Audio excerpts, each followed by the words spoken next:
It's not for, it's not against, but it's a platform now open. So let me officially welcome Jerome Gayman.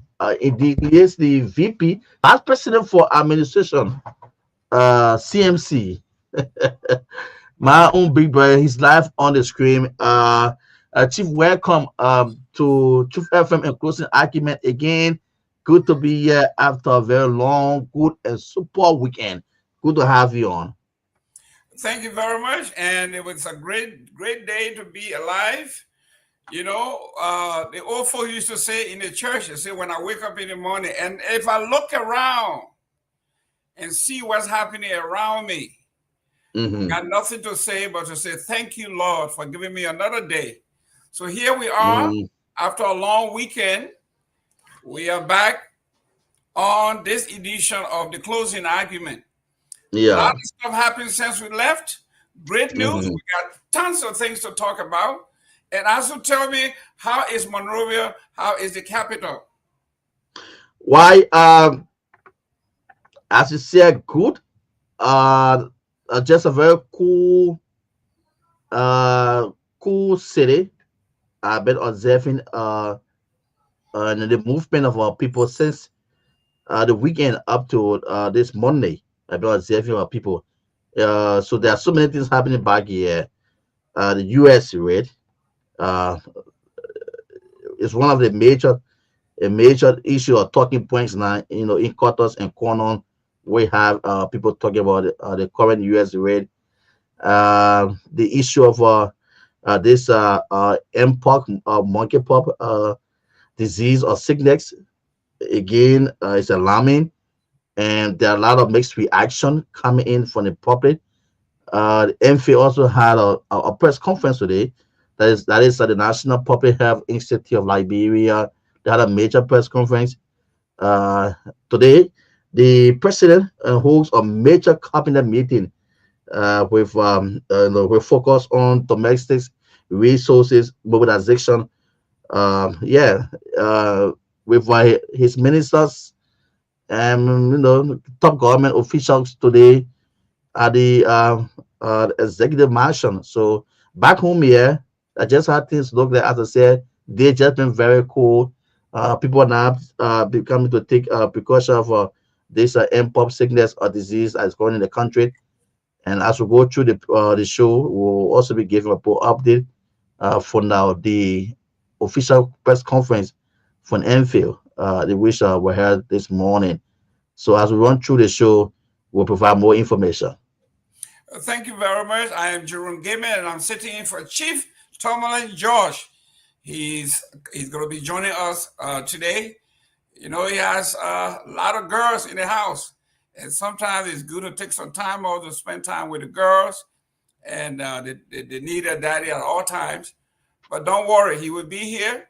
The whole crew will be here.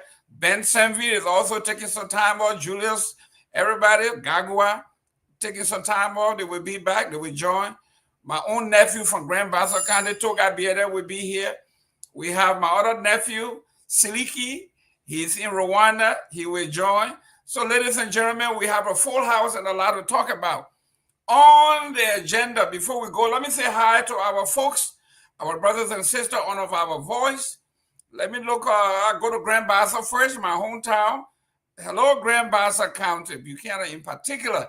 River says, Magivi, Nimba, Bong, Lofa, Cape Mount, Bombing, of course, Monserrato, Wapolu. Wherever you are, welcome to the Closing Argument. Send in your comments, send in whatever it is you want to talk, get in the comment section and talk to us. We want to hear from you. But there's a lot happening today, Ansu, on our agenda here. First, let me start with Riverside territory. Riverside County. I'm dating myself here, telling me that I'm a very old man. Riverside County, Senator G. Von Smith fired his administrative assistant today for having political ambition. Mr. Grant clandestinely wants to run against Mr. Grant in the House. And Honorable G. Von Smith said Honorable Grant had been a very close ally of his. River says caucus have always been disorganized. Finally, they have a team and working. And in his office, his administrative assistant wants to unseat Mr. Grant. Without his knowledge, he found out to be very disrespectful. And if he supposed that, he would be undermining a very good friend who supported him in all his political quest and undermining the stability of River says, so he fired his administrative assistant. So we're going to be discussing this. Is it a crime to work for your boss and have a political ambition that juxtaposes or that go against his own interest? We discuss that. We also discuss the speaker, Richard Combs, prioritizing departmental empowerment and logistics in leadership reform. And we'll go into that. We'll also talk about Edwin Snow Jr., Honorable Edwin Snow Jr. announced a resolution in Liberia House of Representatives to ECOWAS. We will also look at the government announcing expansion of water supply in Greater Monrovia with over 2,500 households to benefit, according to the Liberian government. We will delve into that. Liberia confirms outbreak of the monkeypox virus with 4 active cases launched, and the government launches nationwide vaccination exercises beginning today, according to the director, Dr. Dube, I think his name is. Representative Mr. Ender criticized for alleged assaulting a Chinese national, an action described as misunderstanding of responsibilities entrusted to him as an elected official. The National Port Authority accused Etela Metal, Liberia, deliberately refusing to pay royalties for usage of the port of Buchanan, depriving government millions in revenue, according to the Port Authority. Chief Imam Krai of the Liberian Muslim Association criticizes the legislature and requests that the legislature be dissolved as they are useless. He says, President Joseph Boakai warns appointed officials of frequent travel without proper notification, calls for accountability in allocation and usage of foreign funds across all sectors. And on the international scene, Russia announced its preparedness to work with Ukraine on a memorandum of understanding that establishes a ceasefire after nearly 3 years of conflict, Russia stated in its media. And then we are going to look at, if possible, STAND. The civil society organization raises alarm over police activities at its headquarters, something they call strong arming. We are also going to look at deeply what it is that the government is looking for by staging and posting armed men around the headquarters of STAND. Are they trying to intimidate STAND? Why are they doing this? We're going to discuss that. So these are the things. We have a full plate here. It is full. There's a lot of activities going on. So we are going to be waiting for Mr. Abu Kamara. Hopefully he can come here and defend his government. Let's see why the police was at STAN's office. Why did they post armed men around STAN's headquarters? Why? And they said they were on the normal patrolling. Is that what they said? Is it that's a normal patrol? Yeah, they were on the normal no-go zone patrol for motorcyclists. Okay, so STAN is a motorcyclist group. So I want STAN office, they can go do there. So if you are part of STAN, they are telling you not to stand anywhere near that area. So you got to keep moving. You can't stand. So the Liberian police, they are not only are they sending regular police, but they are sending armed policemen and women around STAN. STAN is saying this is an act of intimidation. You are trying to intimidate us. And the police and the Liberian government wants to know what are they standing for. I want to believe. So Ansu, here we are. You are in Monrovia. There's a lot going. Let's talk a little bit about the monkeypox. Um, this is something that is non-political. Mm-hmm. It is health issue. You were in Liberia for the coronavirus. Mm-hmm. You might have been very young when the Ebola virus hit Liberia. I will say again. Great. What is the difference now? What should our people do? What are some of the similarities that you see when it comes to prevention? What are they saying on the ground, and how are the citizens accepting this? Yes. No, I like the question, and um, you see the Ebola and the Ebola or the coronavirus. Um, it just was like a silent weapon, something in which we're not really seeing physically, right? Mm. But all you have to do, you just have to go by the necessary steps or measure put in place by health authority in terms of preventing it. But you could not see it physically. But this one here, this uh The monkeypox. monkey pop, the monkey pop is something where we see physically when it come out, on a human body, especially when the virus have taken over the system. The what we've been seeing for the past days on a very popular uh, Liberian celebrity, influencer who came out with this monkeypox. He said when they went Lofa County recently on a tour with Orange Liberia, they were in white, and in Lofi, he could still remember that he came across someone, and he saw it, but he just saw it normally like, some people can have the bump on their faces, yeah, and sometimes a chicken part of what. So this person, but unexpectedly, this person just came to him and just gave him a hug. Mm. Yeah, just gave him a hug, and from there, but from there on, he started feeling funny and miserable in the system. He knew very well that something funny. He have encountered something very, very funny. He started feeling miserable. He started feeling very funny in the system. So they to go for that whole night to the next morning, then start to feel pain, then start to feel a little bit, cold, the joints and thing. And before he could go to the third, fourth days, the next thing started to see the things on his face.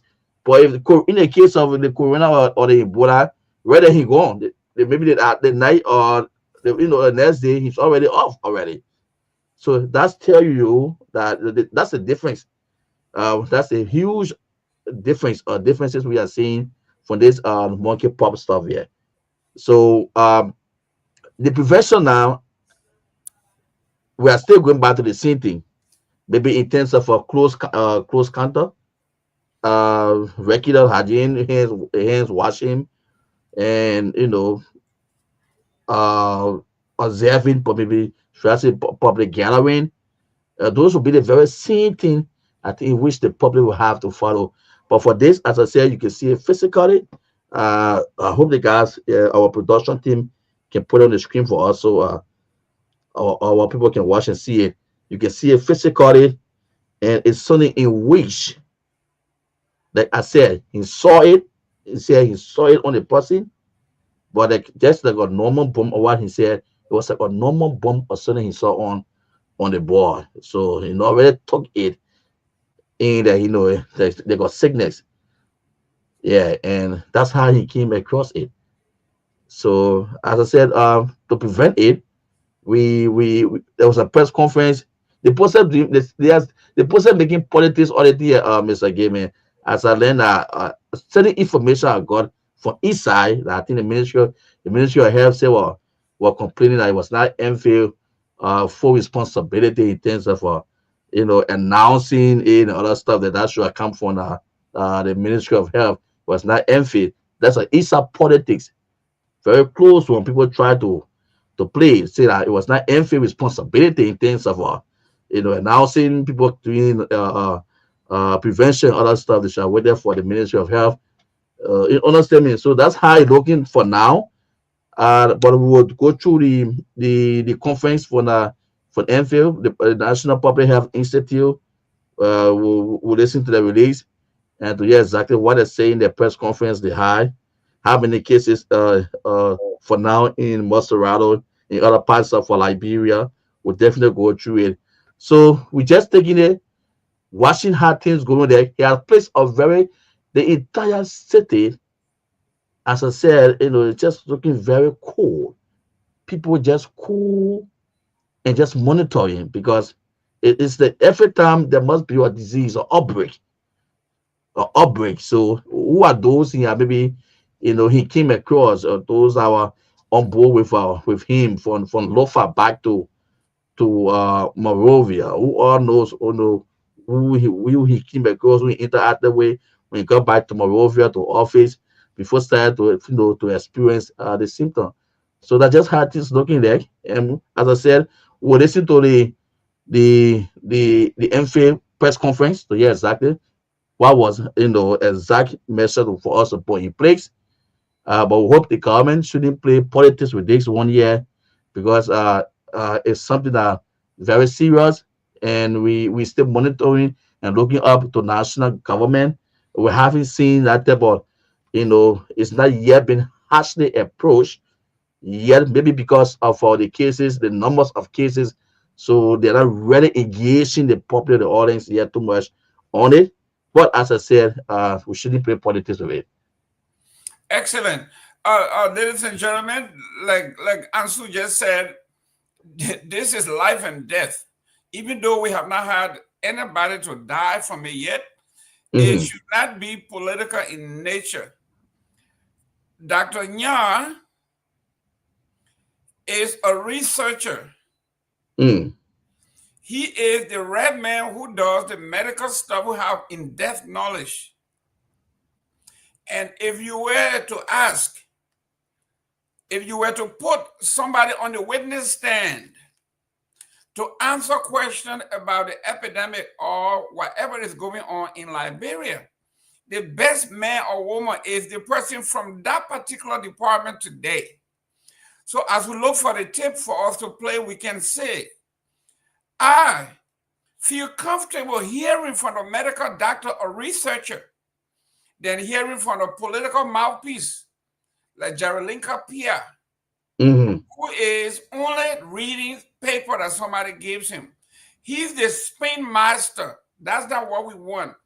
We want somebody with an inside depth knowledge to come and calm the nerves of the Liberian people, that he knows what he's talking about, because he was talking about testing, he was talking about symptoms, he was talking about prevention from the medical standpoint, not from politics, not from PR, but from the medical standpoint. And I went to the CDC website. CDC, not the political party, but Center for Disease Control in the United States here. And it said, what are the first symptoms of monkeypox? And it says this: for some people, the first symptoms of the monkeypox is a rash. You get something we call like white crow, eh? You get some crow, small crow on your skin. While others may have fever, your muscle aches or sore throat at first. That's the beginning part. Your skin start itching, and you start feeling a little chill. You start shaking like you think it would be malaria, but it's not malaria. And then you start feeling something in your throat. You start coughing and all of that. The monkeypox rash often begins on the face and spread all over the body, extending to your palms. It can even show up in your palms, the hands, and then sores in your feet. Even at the soles of your feet, we talk about at the bottom of your feet. It shows up in your mouth, on your tongue. And we got to give credit, according to Dr. Nya, there was a famous Liberian comedian that contracted a disease. Ansu, I think you in Monroe, you might have heard it. He went on social media and exposed himself, told folks, ladies and gentlemen, look what's happening to me. Mm-hmm. And he reported himself, went to the hospital. This is the patriotic thing to do as a human being. You can't hide, you can't be embarrassed, you can't be shamed. If you have this disease, it is curable.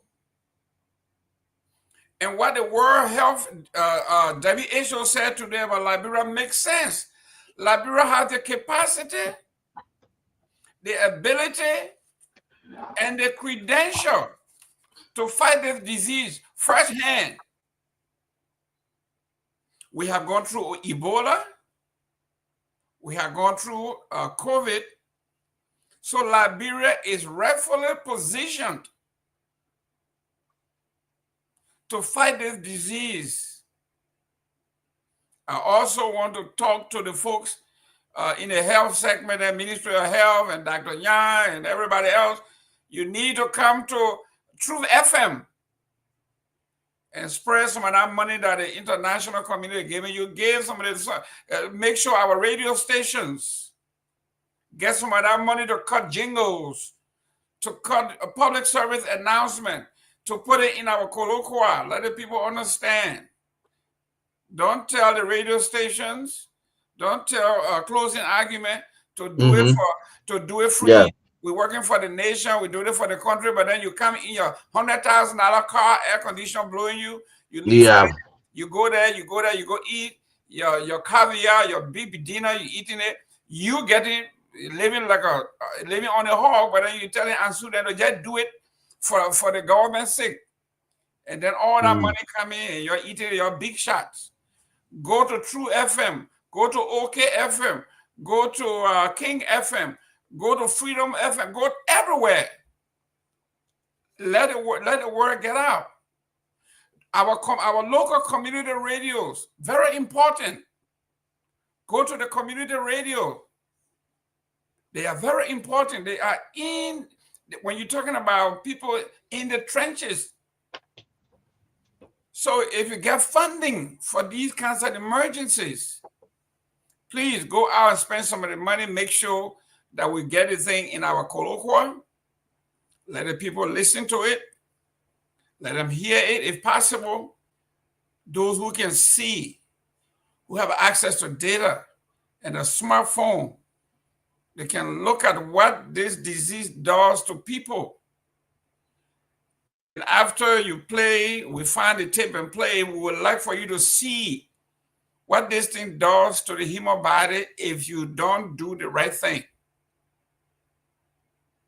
If you don't do the right thing, and they told us what not to do. When you find somebody having fever, don't shake their hands. If you got a stranger coming in your house, don't hug them. Don't sleep in the same bed. Don't take bath and use the same towel. Don't use the same towel. Don't eat in the same pan. Don't use the same spoon. Don't drink from the same cup. Wash your hands as often as you can. You remember during the COVID time, we're washing our hands 2, 3, 4, 5 times an hour. That's what you need to do. Stay away from the clubs. Stay away. I'm not saying don't go have fun, but be careful. Be considerate of other human beings. Welcome, Honorable Victor Namwe. Thank you very much, Mr. Gibbon. It is good to be here. Great. We are talking. What's up? Ansu is he's looking for a tip for us. We are talking about the monkeypox. Yeah, the monkeypox that is now in our Welcome, Mr. Namwe. Welcome. Yes, sir. How are you, my brother? Good. Good to have you on. Hi, Monrovia. Wow, we every day. So you see Ansu looking good. You see Ansu looking his body and face. Everything looking good. The rescue mission is treating him very nice. He's being rescued. No, I'm in my rescue corner. I forgot. He's in the rescue corner. Rescue My rescue corner managing. Mind your own business. Yeah. But oh, Ahmed, there you go. Ahmed, please pronounce your last name. How you pronounce that name? Is that your real name or that your stage name?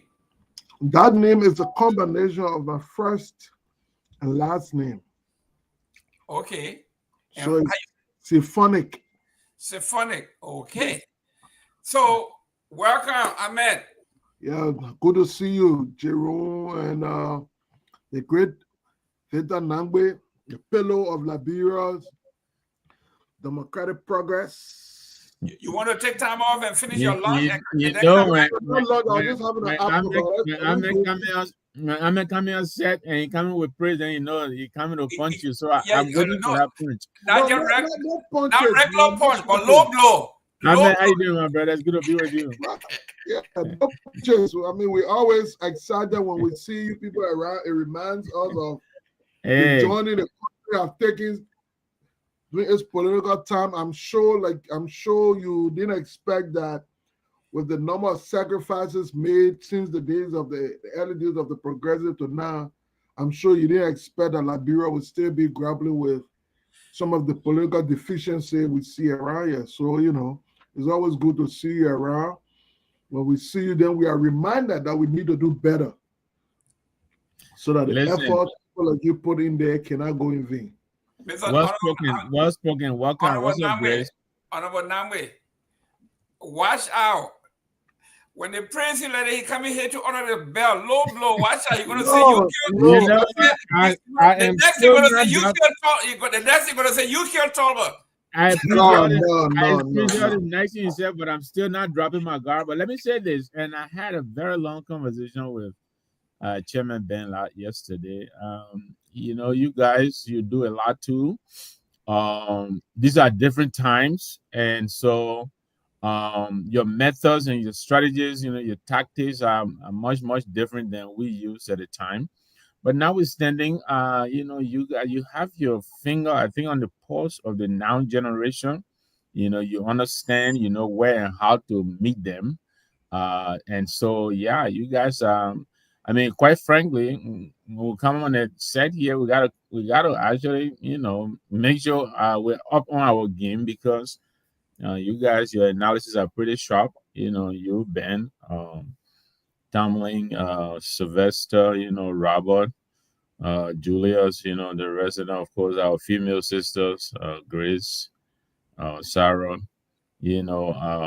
Siliki, the whole gang. So, yeah, it is really an honor to be in your company and trying to hold our own, to be honest with you, because like I said, Jerome and I, now you can disseminate your information much quicker, and your points of dissemination.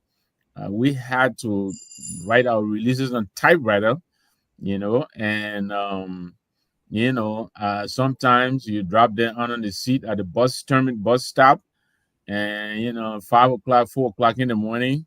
People who are going to work will be the first to see your releases. Tactics and methods vary, but notwithstanding, you guys are doing a phenomenal job, and we're very proud of you. Thank you. Continue to just for a full disclosure, let me work on the queen of straight talk, please. Okay. You gotta give it to her here.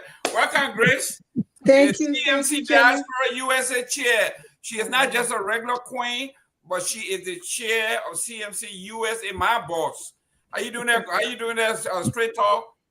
Thank you, Mr. Jimmy. So let me just do a disclosure. Perhaps you can't just let me say thank you. Sorry, I thought you're done. No, okay. I just want to do the disclosure. Just thank you. It's okay. You can come.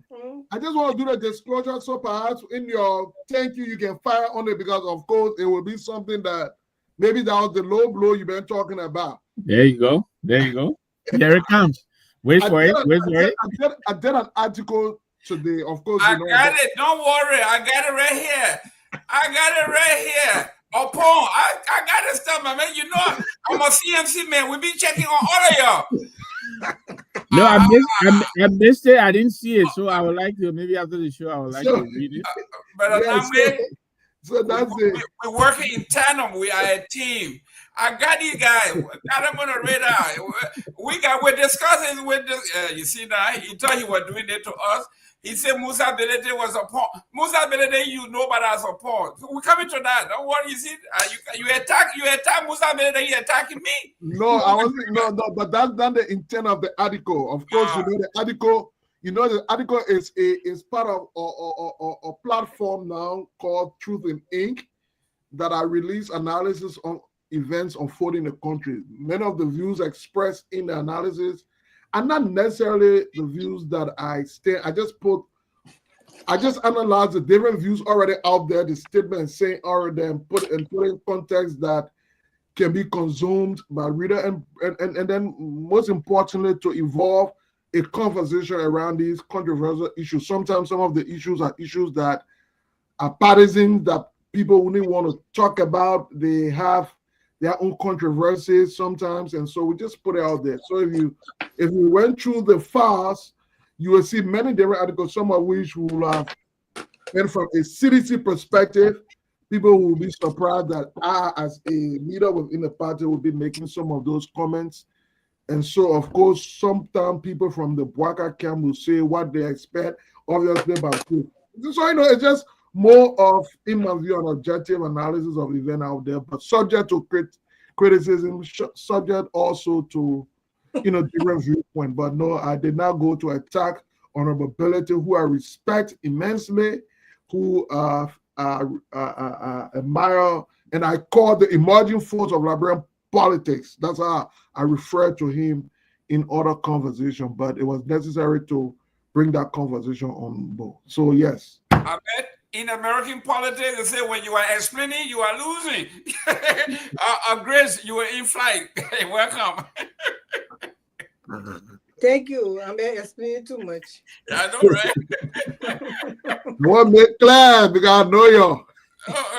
You see, I have it here. I got the article. It says here, Liberia, the pawn show, Kofat 4. The Musa Belete used him as a pawn. Can you? I told you as a victor, when this man started praising you, he started hitting low. You see what he trying to say here? He said Musa Belete. How Belete can use somebody as a pawn when the thing is already out there? The 26 person that followed the man, the rule of law caucus, are the 26 person that voted in there for him. He did not tell anything to the government because everybody saw it in broad daylight. So, I know y'all want to write and everything. We all writing a few days, but let's just read the truth.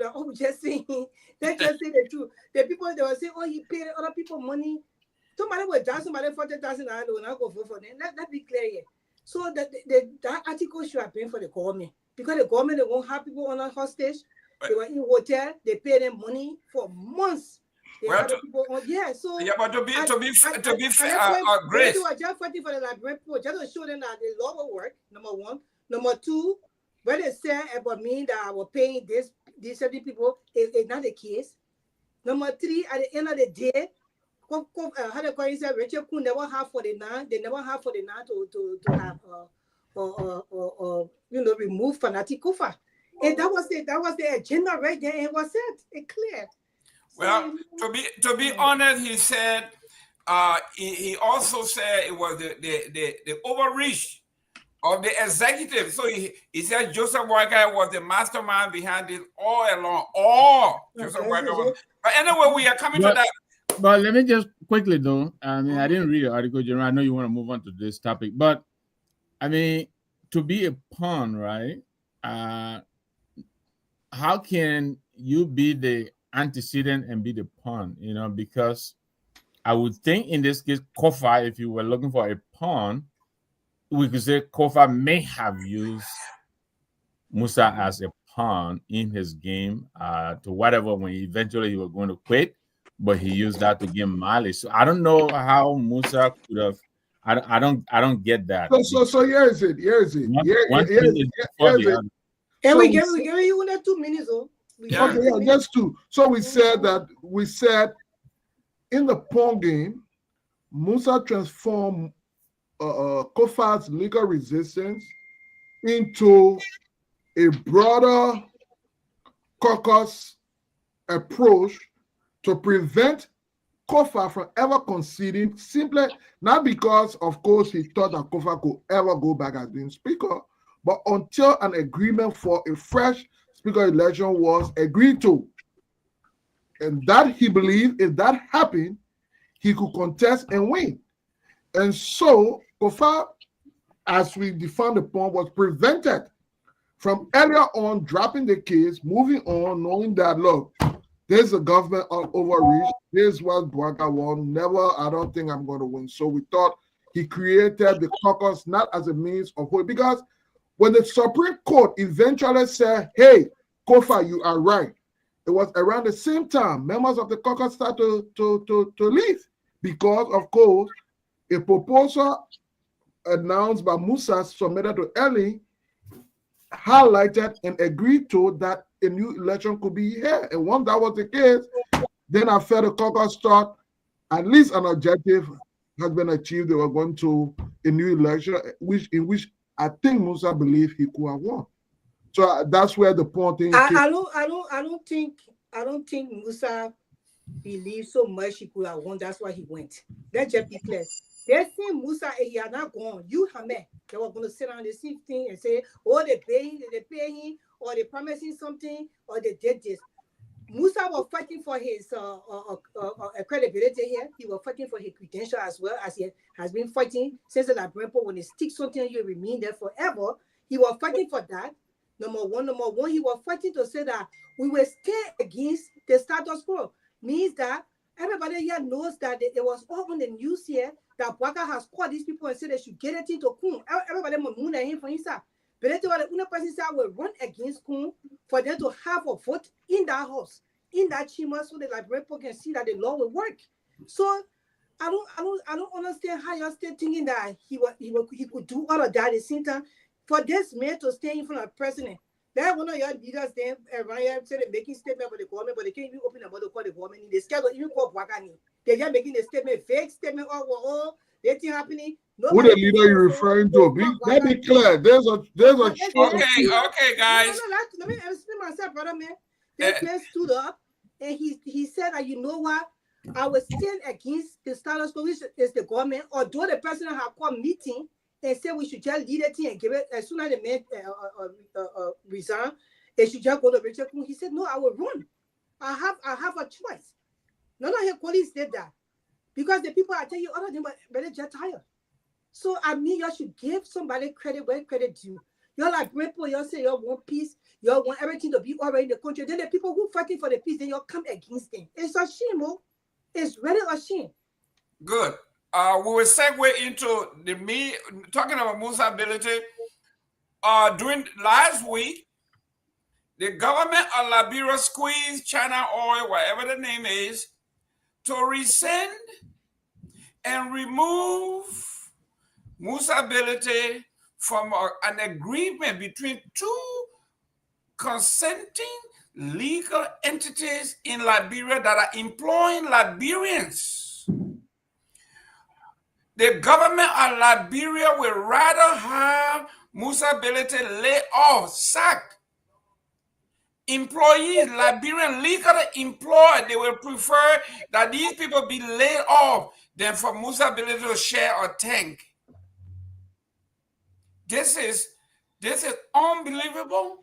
In a country where the unemployment is 92%, according to Martin Colley, that they will force Mutability to lay off employees and close down because they want him to quit, keep quiet, and leave the political scene.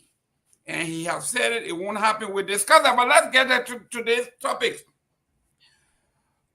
Senator G. Von Smith fired his administrative assistant, Mr. Grant, for having political ambition. He said Mr. Grant, unbeknownst to him, began to campaign and do exploration in Riverside County that he wants to run against Representative Grant. So Grant against Grant.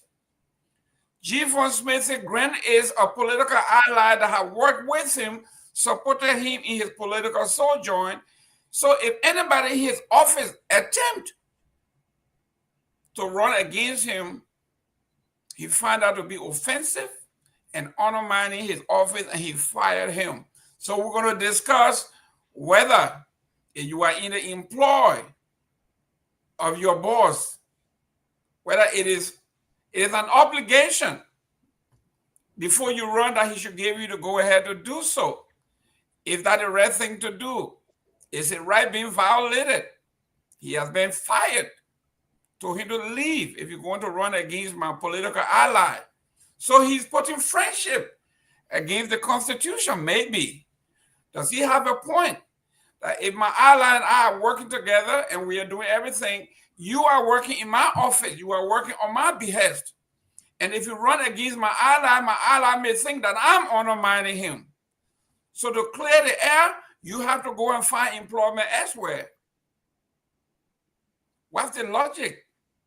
Does it make sense? Is it legal?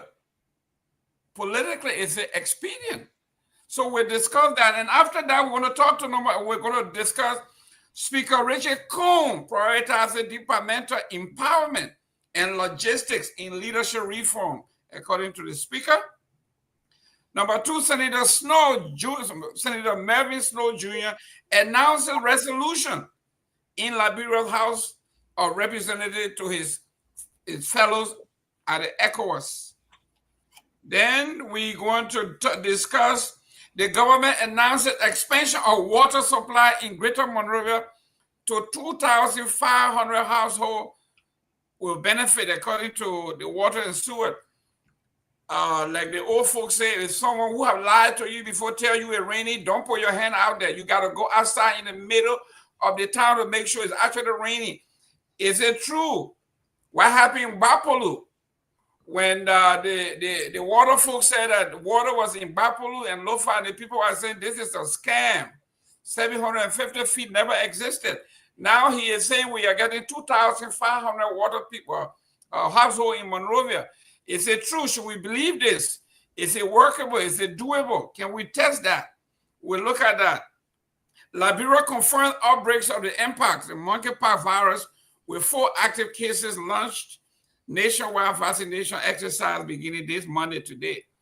Representative Samuel Anders criticized for allegedly assaulting a Chinese national, an action described as misunderstanding of the responsibility entrusted to him as an elected official.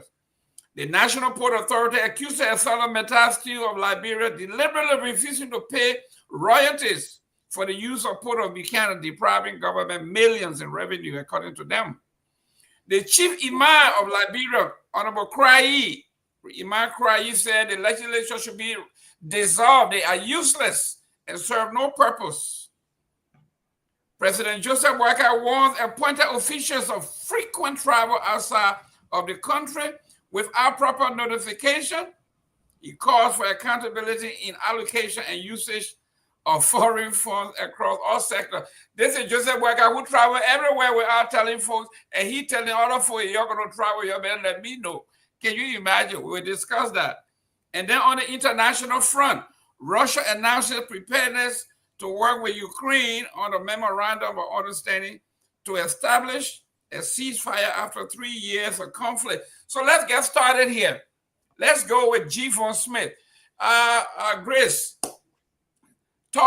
look me in the face. If I were Mr. Senator G. Von Smith, my administrative assistant wants, let's say I'm vice president for administration for CMC, and some guy working for me decide you're going to run against Grace Guar without talking to me. Don't I have the moral and the legal obligation to say, if you're going to bring division in our CMC, I'm going to fire you? Don't I have that right? If G. Von Smith right to say, listen, I don't care if you have political ambition, but not from my office against my right-hand man.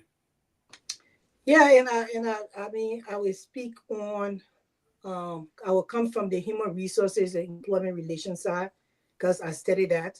That's why I came to you first. Yeah. So in any employment, you have to make sure, even here, when there's certain office we want to run for, where I work, you cannot run for certain office within a state, especially when it comes to government. You know, it aligns with federal as well.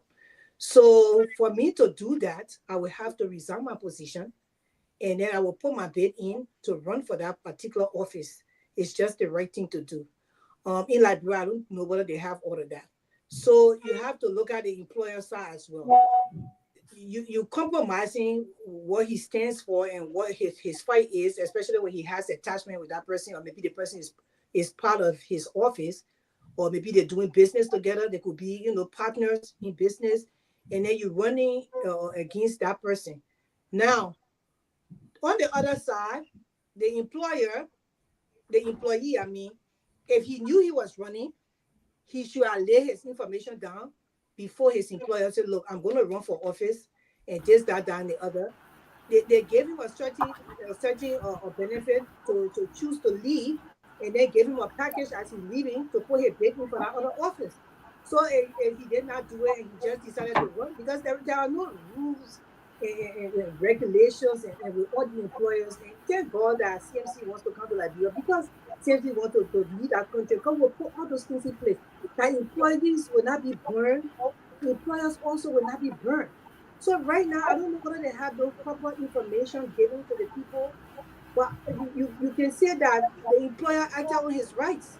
The employee took to say, you know what, there was no rules here, you never told me anything when I was getting hired, that I couldn't work for a second. It's not in your policy, it's not in your laws for the particular entity or the office or the institution or the organization that you run. So therefore you have no right to fire. Only the court now can decide that case. Thank you. Thank you. Dr. Peabody, welcome to the show. Good to see you, sir. Good to see you. Good to see you. Welcome, everybody. Good to see you, Mr. Nangwe, Sticky, and Grace. Good to see everybody. Hey, Doc. What's up? I'm well. I'm well. Ahmed. Yeah. Senator G. Von Smith says Riverside County have been struggling with disunity. And finally, he was able to put the caucus together, and they are working collaboratively. Everything is going so far.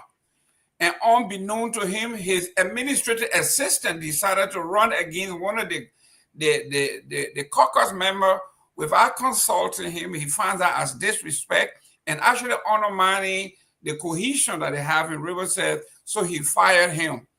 Your take on that particular issue with Senator G. Von Smith? Well, I mean, in this game politics, of course, that is a serious red line. To serve as administrative assistant to G1 who suggests that you are part of his inner cycle. You understand and you know who his allies are. You were there perhaps during the period that he got elected, those different forces that might have come together to support his bid. And so as administrative assistant, you understand those facts. You know who his supporters are. And so when all of a sudden you announce a bid to go against one of those allies, in my view, you don't just intend to win an elections, but you intend to, of course, undermine the office in which you also serve. And I think Devon, of course, politically, he was in his right to have done so. He must be clear. I don't know whether he will contest, but of course, he one day will face election too. And he doesn't want to fracture his alliances that perhaps might have helped him get elected in the first place. And to see somebody that served in his office, somebody who have been there, somebody who knows other people, perhaps is clothed with many secrets, understands the different vulnerabilities of the different allies that he might be using in the election. Some of those allies go for lay push by, tape here, that there, and all the different secrets he's sometimes may be privileged to listen to. Now he come up, he wants to run. Of course, Devon politically has no option but to distance himself, and the best way to do so was to fire him. Besides, you have a job. How then do you leave that job to start running a bid 6 or maybe 6 or 9 years from now? It means you will not concentrate. Technically, he fired himself. and I think G1 just made it official. Thank you. Honorable Nyenwolo, G1 Smith has an alliance to protect. He has the people to protect. He's serving them. After years of chaos, he finally has a caucus, and his administrative assistant decided to run, and unbeknownst to G1 Smith, he saw it on social media. And then when he called home, he was informed that a young man had 3 meetings in 3 different districts. Then he called a young man to a meeting. The young man said, "I'm not coming. You don't have any right to censure me." And he fired him. Yeah. Well, look, I agree with Grace and Hammond on this. Full disclosure, I know Javon very well. We worked together for a very long time with the UPP. He's a junior brother, but he's a stand-up guy, and he values loyalty. And I agree with Ahmed. If I were this gentleman, I would first of all, sit with my boss and say, look, he didn't have to seek his permission. I get that, but I read up on this stuff. G1 is saying that this guy was very helpful during his election process, and so I think he saw that as being disloyal, and I would feel the same way. In fact, if this guy could run against this gentleman, he could probably run against the very G1 tomorrow, So, I really can't fault G1 on this one. I mean, politics, yes, you got to be ambitious, audacious, bold and all of that, but there are limits, there's just some things you can't do. So, if I were to advise this gentleman, you have, there's certain marks you just can't transgress. He has been in the belly of the beast. I'm sure he was with G1 during the campaign. He knows what these people did together. And so I believe this marks of some degree of disloyalty. I don't know the details. I don't know the gentleman at all. But from the face of it, that's what it looks like. And I cannot fault G1 at all for acting the way he did. Honorable Peabody.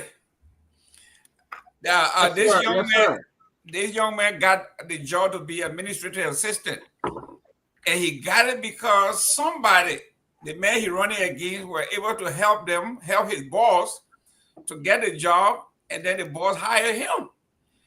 Then, unbeknownst to the boss, he started running against the boss' best friend. So the boss said, "Well, listen, I didn't even find out until I saw you on Facebook. Then when I called to River says, you have been in the trenches having meetings already with the chiefs and in different districts. Unbeknownst to me, your boss. You got to go." So before people are kind of make it out, go to unbeknownst. Those are the giveaway. I don't get how they hide the game, Peabody, you see what the people are talking about with other people with So if Mr. Peabody, put yourself in G4's shoes, what would you have done? Well, I wouldn't have fired him. I would have called him first and consult with him. But he did call, but he refused to come. He did that. Dr. Peabody, he did that, and he kind of literally told him to go to hell. That's right. I don't think that was the condition. He was hired based on merit to do certain job, and I don't think he should have put the political feelings into that. All right, I think if this guy did not answer, I think he should have made a lot of attempts to reach out to him, and in the absence of those attempts, then you could take an action and call him. But this man worked for you. So what you saying, the employers should have begged him to are you kidding me? The employers should have begged him? He didn't beg him for his political intention. That's not part of his job. No, I mean the person who you saying should call him. You mean the person should have just called him and tell him he was supposed to be even doing that. He was supposed to tell his employer that I talk about the human resources and employment relation part of it. I'm not doing politics with this. He's supposed to. Yeah, but there's the intention to run had nothing to do with his job. No, it did. How did it But be? where you work, you can't run for a certain office. You know that? You Well, cannot. I don't know what it was in this situation. It was not in this situation. But that's why the employer There was no condition here. What? No, he fired him based on emotion, political emotions. Yeah, we don't know whether he even made any attempt. He just wanted. I mean, it's like you telling me if this has something to do with my job, I won't run for that position. If my job tell me, hey, you can't run for you can't do certain things, you're not doing. You know, I work for the state of New Jersey. I've declared I got a nonprofit. I already told them that I fill out those forms, that a different form that they gave you, and you turn it into them. So, if you are involved in any outside activities or nonprofit, you have to register with the office, the ethics, and all of that, which I've done. But this job had nothing to do with it. But what I'm saying to you, sir, is that when you're working within certain entities, especially when you're within government, there are certain offices you cannot run for. You have to resign your position before you can run for those offices. Now, we don't know whether the employer told him that before, but if it compromised the employer, as we all know now that the employer will compromise because the support of that particular person who is running as well has benefited this employer and the person, this employer. I think it's just personal relationship. This guy had a personal relationship with his friend, and his workers is running against this person. Okay, if this was a private job that Jevon owned, a private company, yes, you can say, you know what, I call this man, I'm going to remove him. But this is a government job. This guy is your administrative assistant here. He's doing that job based on merits. So I don't see why he should be fired because he's running against his friend. You know, I mean, I don't see information. Information. Before you come in, I wanted to say something quickly with people before you can come in. Now, I understand what you're saying, and that's the problem with the Liberian system. So this now affects the two people involved, because the system is not setting a way for them to do those things. Even in the government, when a representative go and run for senator, when they go back to a representative position, it's not supposed to be that way. If you're running for that kind of office, you have to resign your position before you run for the next office. Then you don't get that position, you're not coming back. If you come back, you have to come again to run for that position, that representative position. That's how it's a universal rule. Like, okay, it doesn't happen here though. People can run for other offices here, and they do win. They go back to the Dr. Peabody, real quick. Yeah, Ahmed, go ahead. Yeah, so those staffers that are employed in the offices of most of these lawmakers, you can technically consider it as private. They do not qualify as civil servants. They are staffers to the legislature. That is, by the time the legislature tenure is over, they are out of job. They don't go there. So they have the staffers assigned in the offices, and they have staffers of the legislature that under the administrator. Those ones are civil servants and are protected by those status. So I would have made a point to say, when you are in that office, you are technically, the words from the mouth of the representative or senator can become the law of that day. More than that, look, let me say this. What this Grenfell did is equivalent to a declaration of war against the other guy. That's what this is. And I'm sure Jevon knows that war. Exactly. If Jevon allowed this guy to run against his colleague, while he's still associated with him, he knows that he has publicly declared war against his own friend. I don't think he was ready to do that. I don't think he was ready. I think this is unethical on the part of this administrative assistant, especially so that he did not even have the courtesy to give his boss the heads up. So there's just a whole lot of things that are happening here.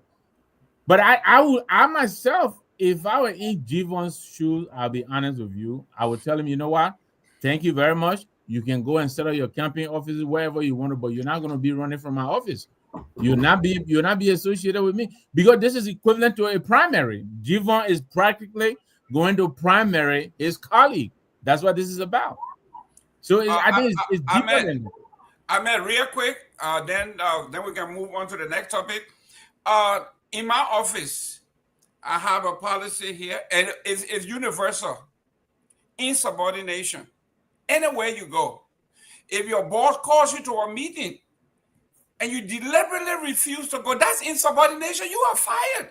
Grace, you are the HR person. Talk to us about insubordination. Oh, I mean, they will fire you in 12 hours. In 12 hours, you're gone. There is no way that you are being requested by your office and you don't show up. They're not tolerating that. They might probably send you one warning, and that will be it. After that, they're packing all your satoka, like Bremen will say, they're packing all your satoka and they will send it to you. Yes. So insubordination is a ground for termination. Period. Well, I don't.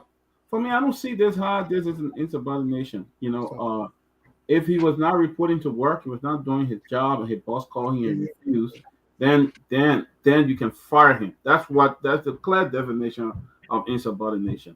But you calling me on my personal issues to address personal issues because of your friend. There's a personal issue. You know, this should be out of the job. You know, even though you're the boss, but how is that related to my responsibility in your office? I did not violate any laws in your office. I did not create instability. Part of Jivan's job is to manage or perhaps supervise, represent the county of Riverside. The elections involved will take place in Riverside. It could create instability, political instability, at a time where he needs the Riverside caucus, the Riverside county to unite. That effort, that approach obviously undermines his own vision to unite the county, because of course the person with whom his staffer, a man who he provides financial support to, resources to, as a result of employing the office, is going to use that to create a movement that could undermine the stability. And you say that is the personal thing that he also business. No, it is within the confines of Jivan's authority, Riverside County. So of course the others will come to him. Jivan, we see this boy with you every day at the Capitol, but he's here. Say we must go against Grant. Do you know about it? Against mixed signals, and that's what you don't want to do politically. You do not want to be giving mixed signals, mixed messages, bro. Jivan was right. I think depriving the young man of the opportunity to lead his people as well. I think these are some of the problem we have. They want to look down on other staff. They don't want to give them the opportunity to move forward. You know, every job will give your staff the opportunity to advance to the next level. And this young man, having been trained by Jivan, know that he had the political capacity and is able to move on. I think there should have been a amicable solution to this issue rather than just outright going on. But if you're moving on and you undermining the very boss that we work for, then undermining. I think they should have negotiated. Mr. Gamer, can you check your WhatsApp? Yeah. If you move on, you check. Okay, let's move on. In case of undermining right there. Let's move on. Not undermining. It's just that I think he just uses political power and thing. What if you move this man come back and beat your friend? What's different? Okay, guys, let's go. Let's move to the next topic. Where Joseph Boyka said, when something running behind you, you don't stop until the thing that running behind you stop. So you are always in a political campaign. You are always running. And Jivan Smith know that when anything running behind you, don't stop until the thing that chasing you stops. And camping is a 9-year thing. You're running camping every day. If a young man coming stand on fire, it's gonna chase you. So you better run from it. Let's go to number 2 here, guys. Let Joseph Boyka keep running because they team running behind Richard Kuhn, Speaker Richard Kuhn, prioritizing departmental empowerment and logistics in leadership reform drive. And I'll read one, then we'll go on to it.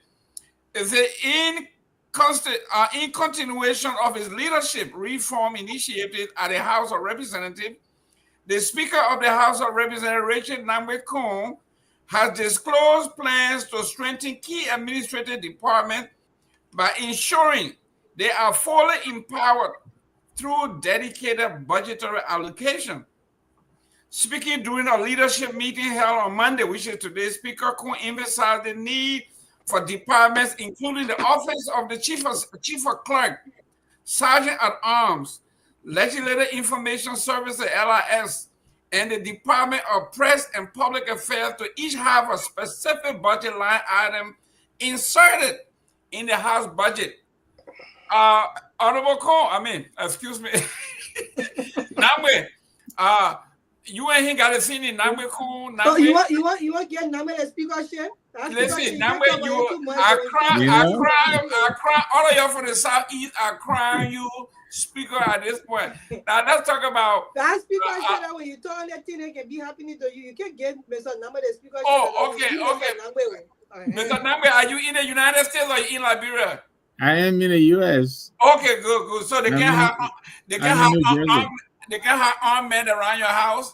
But your take on the consolidation here, what Kuhn is trying to do here, because look, the top position in the house, you talk about the clerk, you want to take care of the clerk, you want to take care of the sergeant at arms, you want to give them budget allocation, you want them to look good after you come from a brutal fight. Your take on this strategy?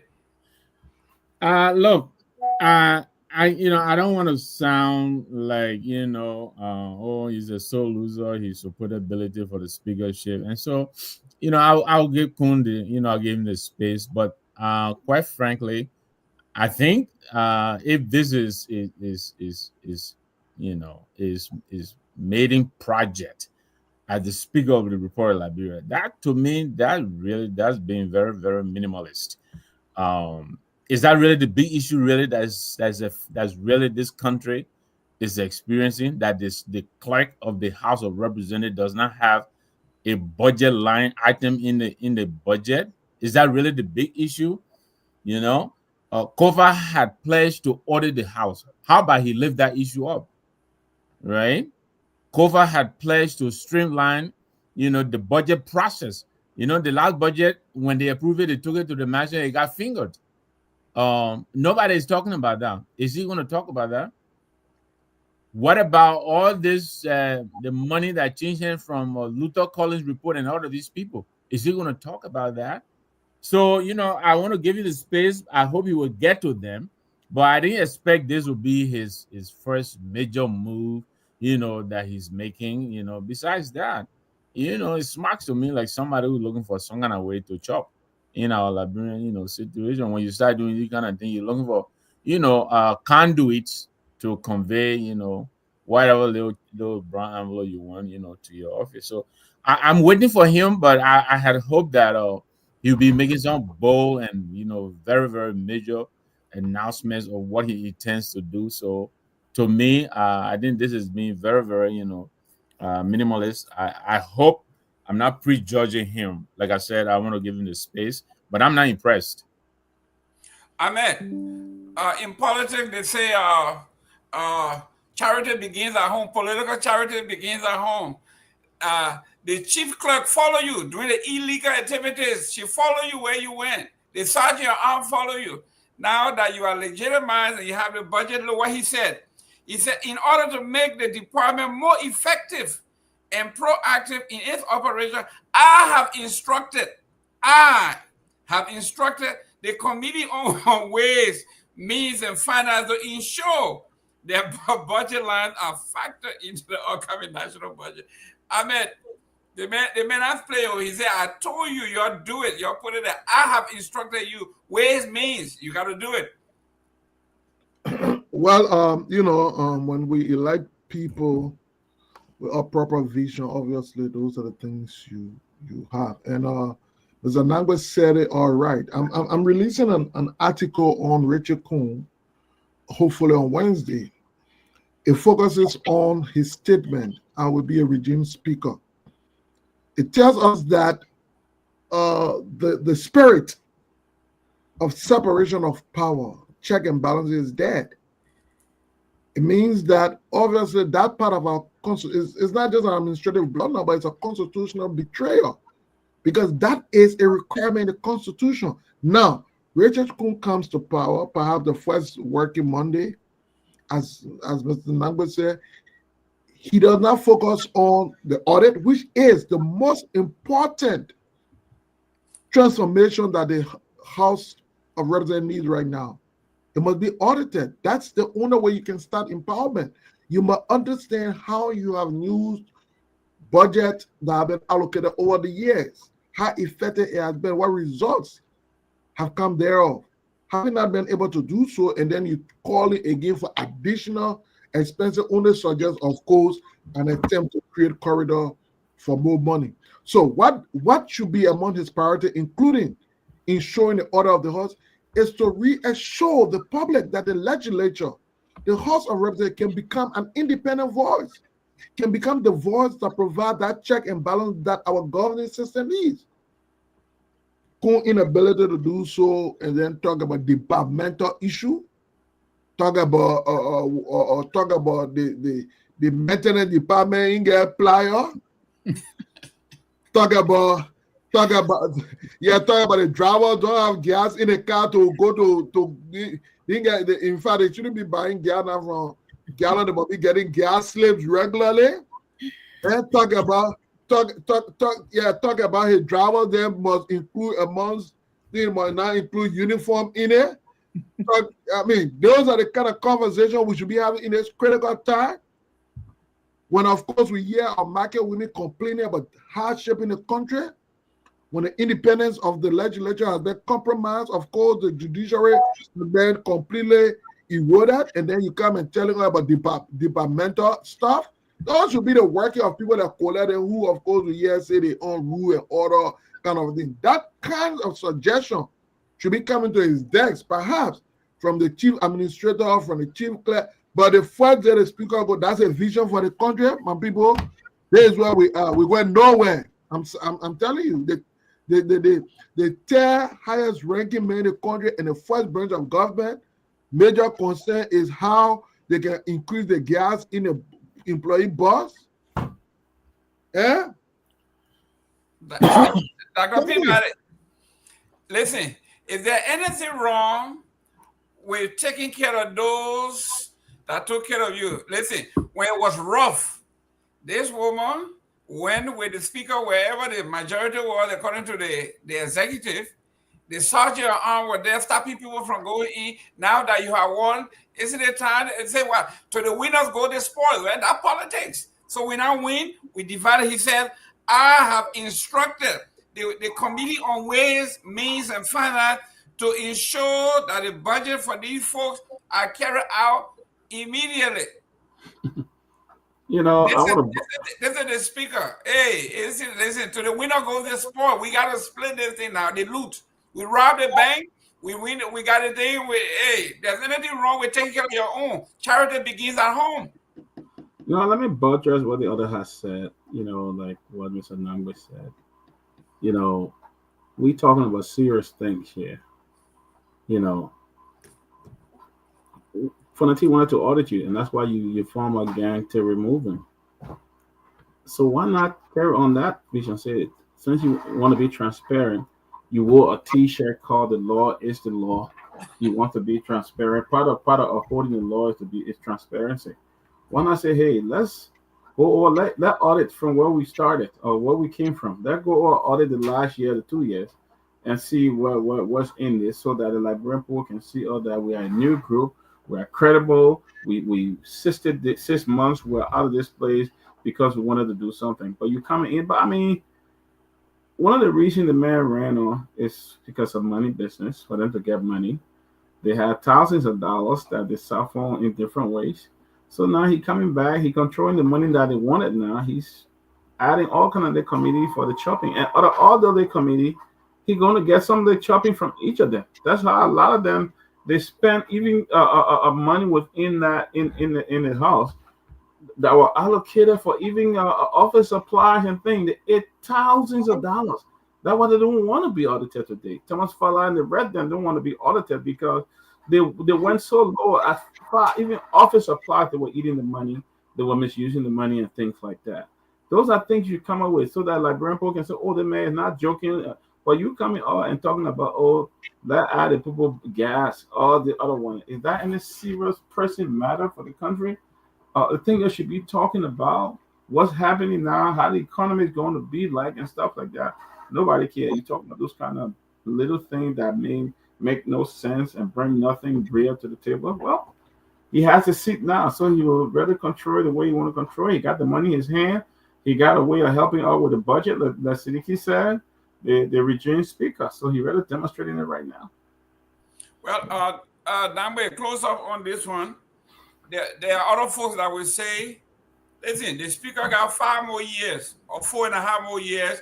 He will do all the big things, but for now, let him take care of his office. Set the base.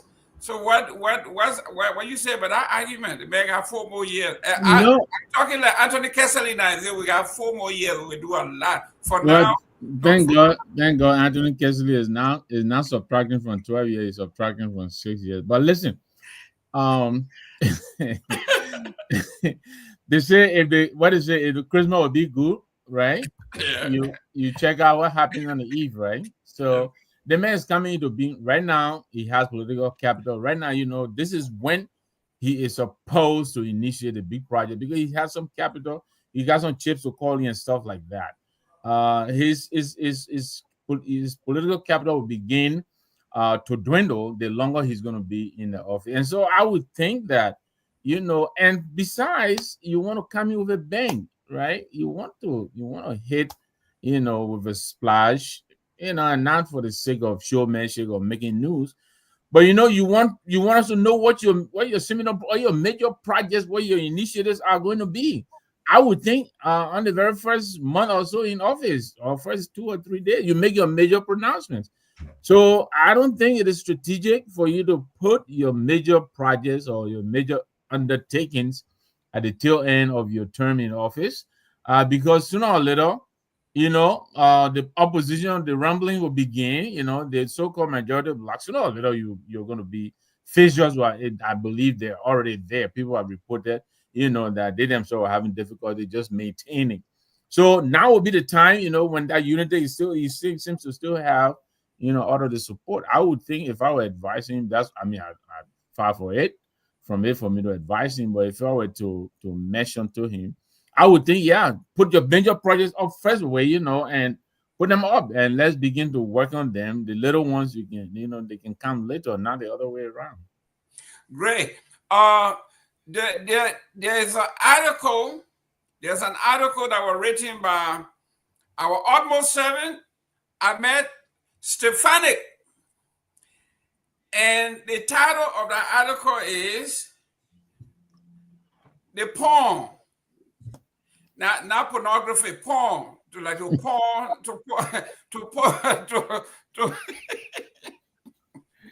Man, your wife was soon ask you to take a break off the air.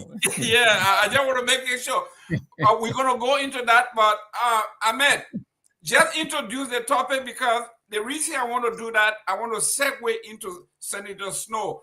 Talk to me about your brilliant article. I love the article. I read it. Can you talk to me briefly about your article so I can segue into Edwin Snow?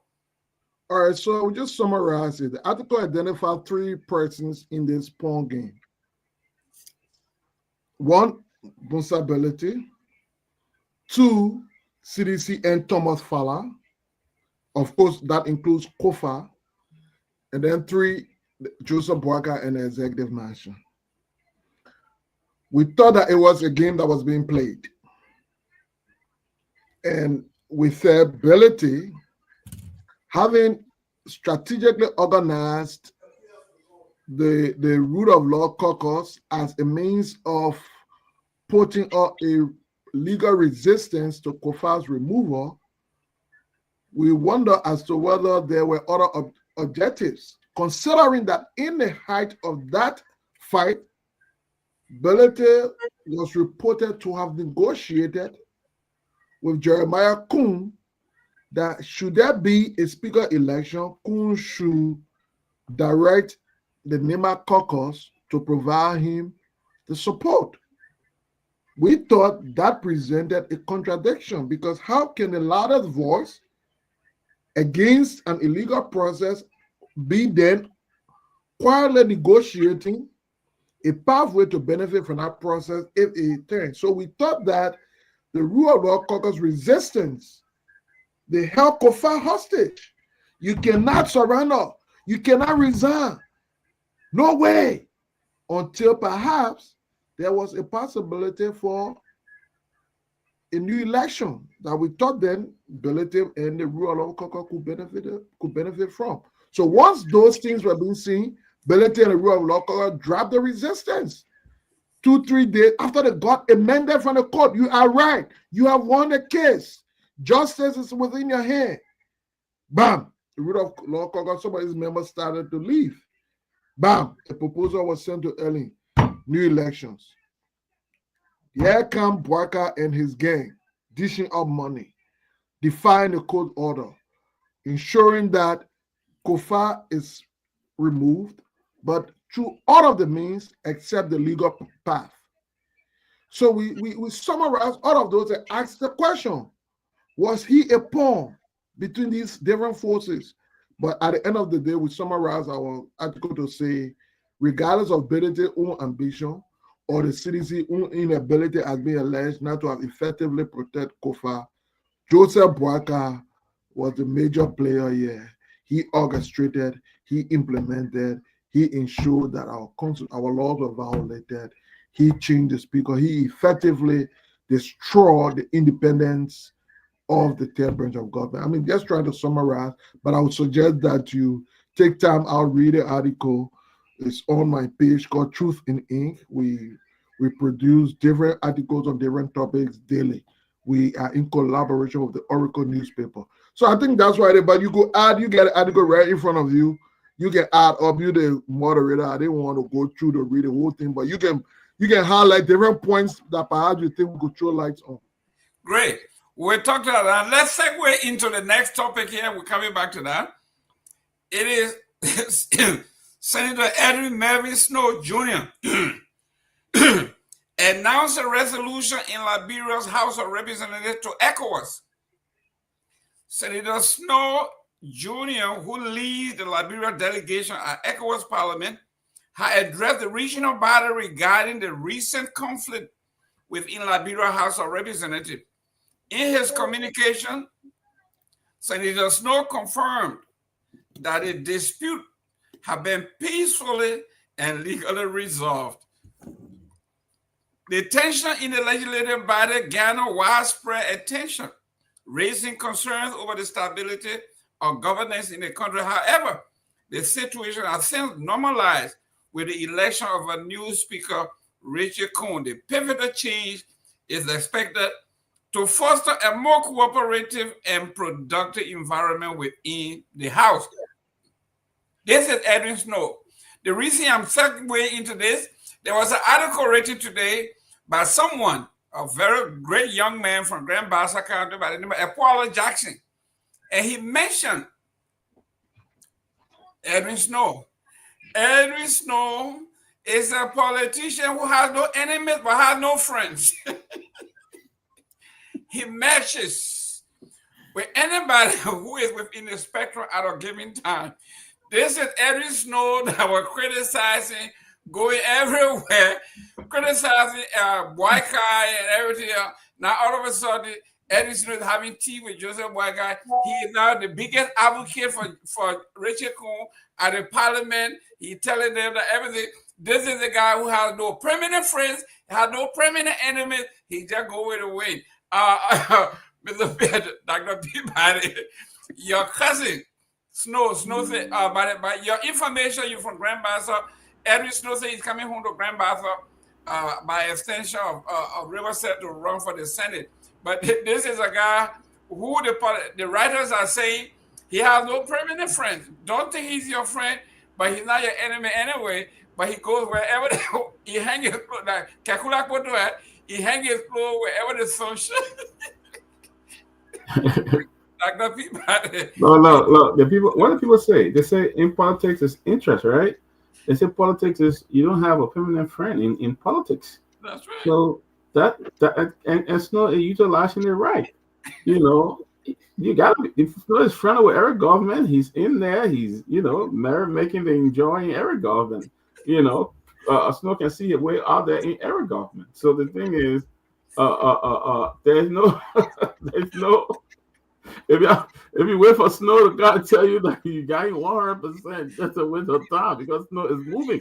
You see, Snow we're having a high powerful ECOWAS summit today, and he was heading that whole group and that whole meeting today. He was chairing for the United Nations. So Snow said, you know what? I didn't recognize him, but now he's the speaker. I gave him official support, and that's what he's doing now. He said, I will advocate for you. You better like it. I'll go places and do everything to ensure. So now the next thing we'll see Speaker Kun at the ECOWAS Parliament very soon. He'll be there and speaking as well. Mr. Namwe, prior to Senator Snow going to ECOWAS, he was showing the photograph with him and Joseph Boakai having tea. So Mr. Epwala Jackson said, Snow is a politician who has no permanent enemies, no permanent friends. And then your best friend, Kekula Koto, he said, I hang my clothes where the sun is shining. So what's wrong with Kekula Koto Jr.? Edwin Snow hanging his clothes where the clothes, where the sun is shining. Why should I go hang my clothes where it's raining? It makes no sense. Look, Edwin Melvin Snow is a consummate Liberian politician. I mean, I don't know. I have absolutely nothing to say about this except to say Senator Snow is playing a game like he has always. He understands the Liberian political DNA. Is the Liberian politics is all in his DNA. I think he knows what he's after. But quite frankly, I think he throughout this conflict, he made clear that this was not good for the country. He made clear that it was leaving a black mark on the country. And as a representative of ECOWAS, he was conveying to us, how the region is interpreting, was interpreting what was happening here. So I can understand if you were to go back to the region and to inform them that, look, the matter, no matter how it was resolved, has been resolved. We now have a speaker who was legally elected, and Liberia is back in business. So I don't have much to say about this. I've heard today. I thought somebody was going to mention somewhere. I heard the Senate cannot account for $200 million. Somewhere I read that. I haven't seen it anywhere else yet. It's something I have to authenticate, but if it is true, that is a problem. Welcome, Siliki. How Paul Kagame doing, man? Yeah, good evening, Mr. K, man. It's doing great. I'm asking you how Paul Kagame do. You laughing? What's funny about my question? Yeah, he's doing great. He's doing great. Yeah, he's doing great. Okay, Ahmed. The representative said the election of Speaker Rachel Kun marks a new chapter for the House of Representatives as it seeks to address key issues facing Liberia and work towards national development. The ECOWAS community has expressed its support for Liberia political development, emphasizing the importance of stability in the region. Edwin Snow said everything has been done legally. The recent dispute, which could have threatened our legislative process, have been effectively managed, demonstrating our dedication to peace and governance. This is Mr. Snow. Man, he's speaking. I mean, this man is representing us. What do you say about a man who is so eloquent? Well, actually, that presentation wouldn't be sufficient to judge him in terms of being dubious. I would think he provided a report that is reflective of perhaps what the government, what maybe even Fonati and maybe any true patriot Liberian will want to see as being the picture out there, regardless of the crisis at home. However, we are concerned, not because of the report he gave, but because of the actions over the last few days. We saw him in a meeting with Boakai a few days after. So we just want to go back a little bit on 30 seconds. Snow has been accused of saying he wants Boakai to fail.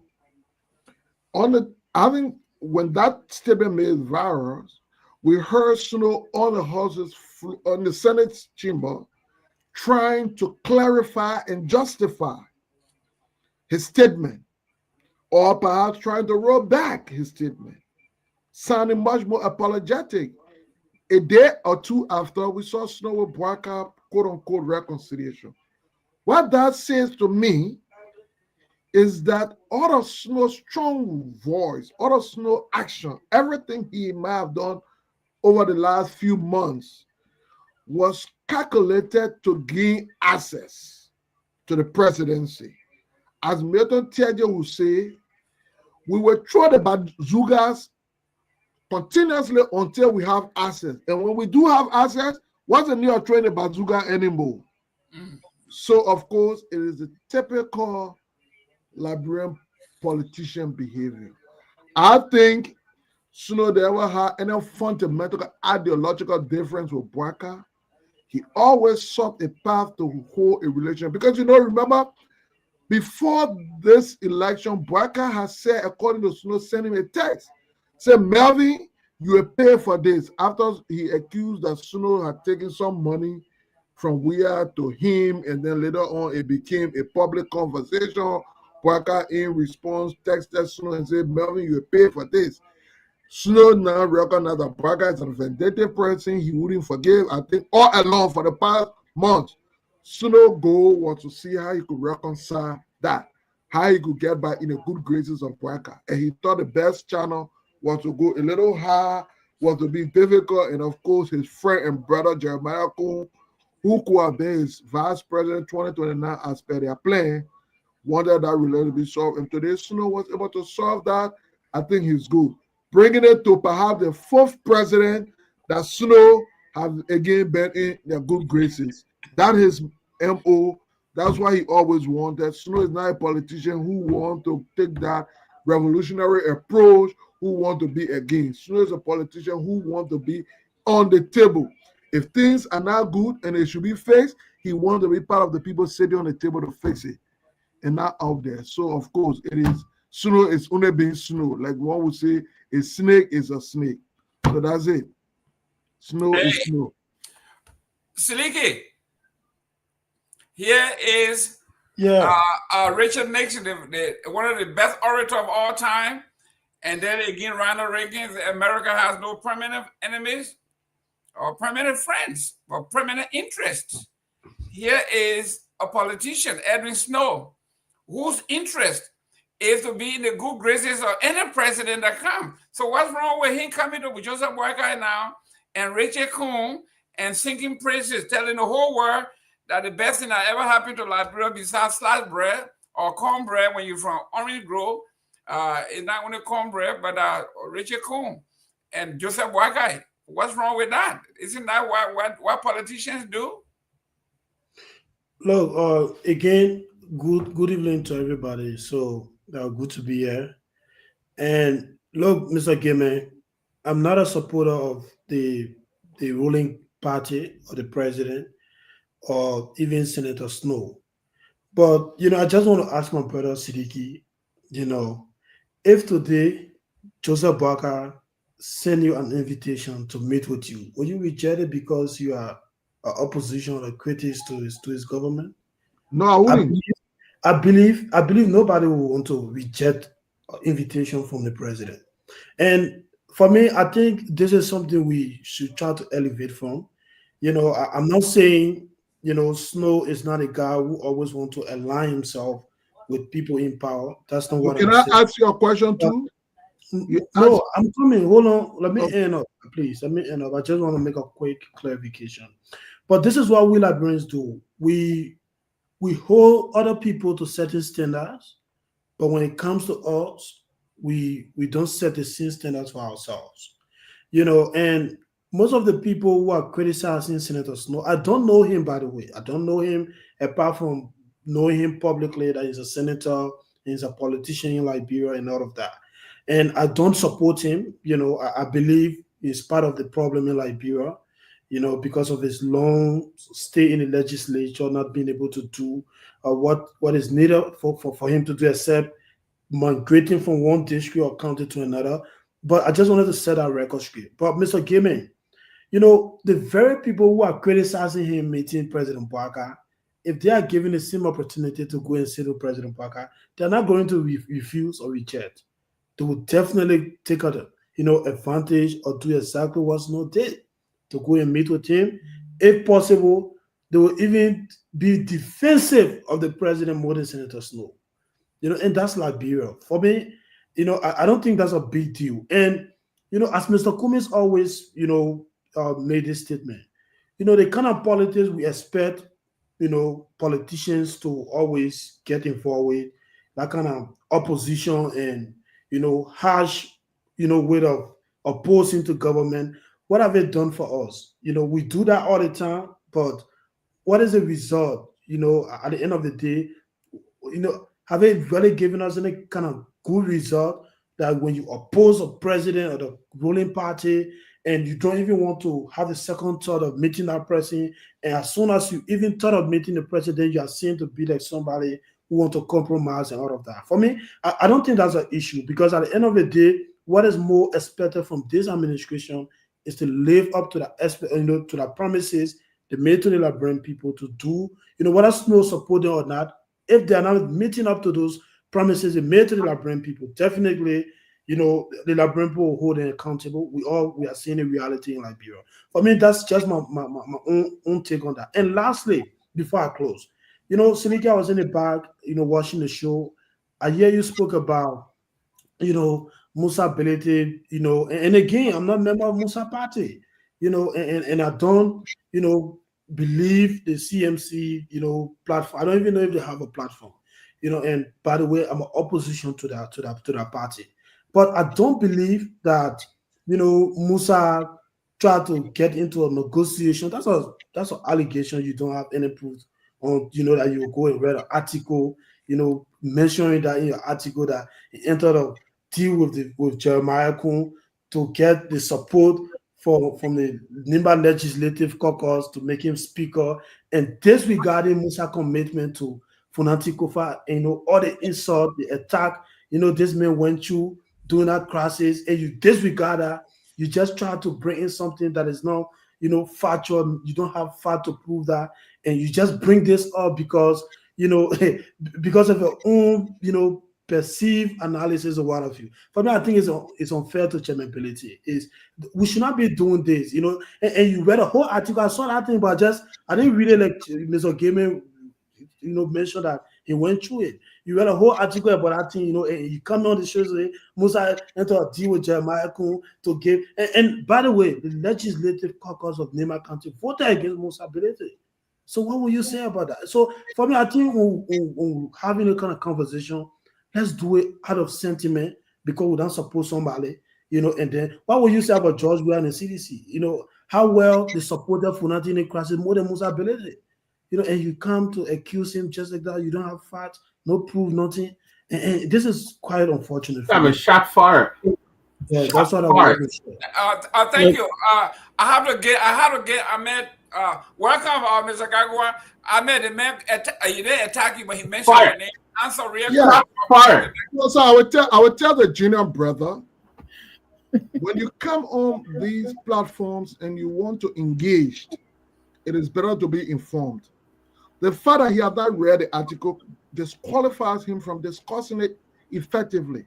And that is why he provided misinformation, erroneous ones, because the article did not accuse Belete, except that it referenced Belete's own confession that he had asked Jeremiah Kun for the Nema's support if a new speaker election was held. That is a public fact.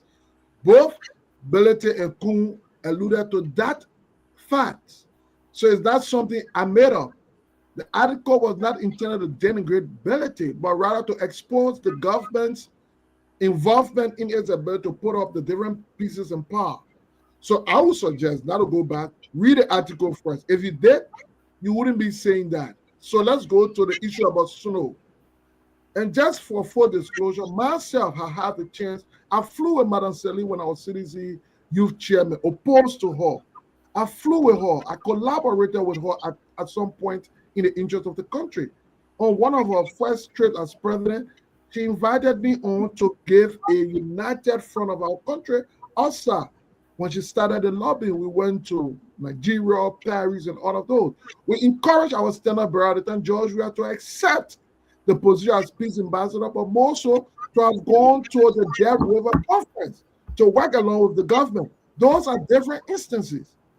When Bwaka said he invited for them to reconcile, then it comes out, what are they reconciling? Because Snow has said your government was doing this, you will reconcile that? Is that the basis of an invitation? No.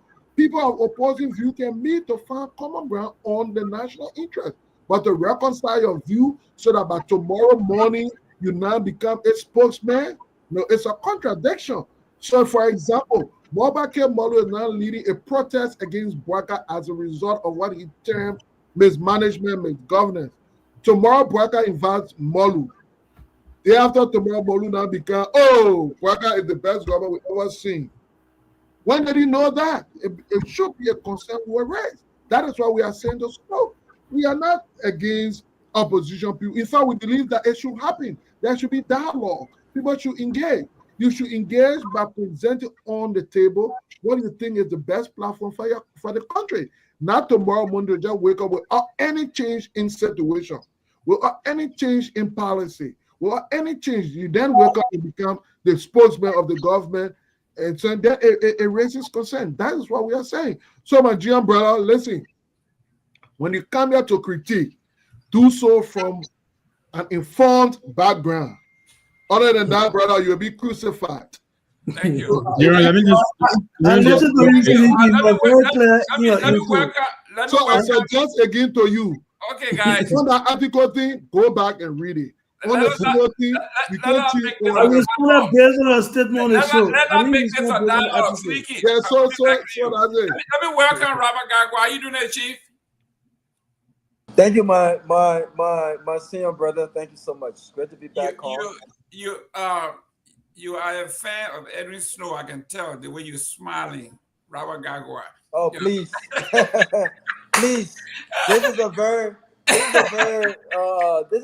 reputable platform. No, I'm not a fan. I'm not a fan of Edwin Snow. Absolutely not.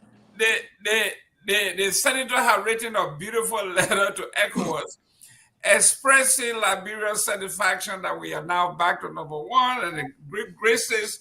And he went on to say the great things about the man. But then we segue into something that was written today by Epwala Jackson, where he said people like Snow are people who don't have any permanent enemies or permanent friends. And then we juxtapose that with a statement of the late Kekula Kwoto, who always says, "I hang my clothes where the sun is shining."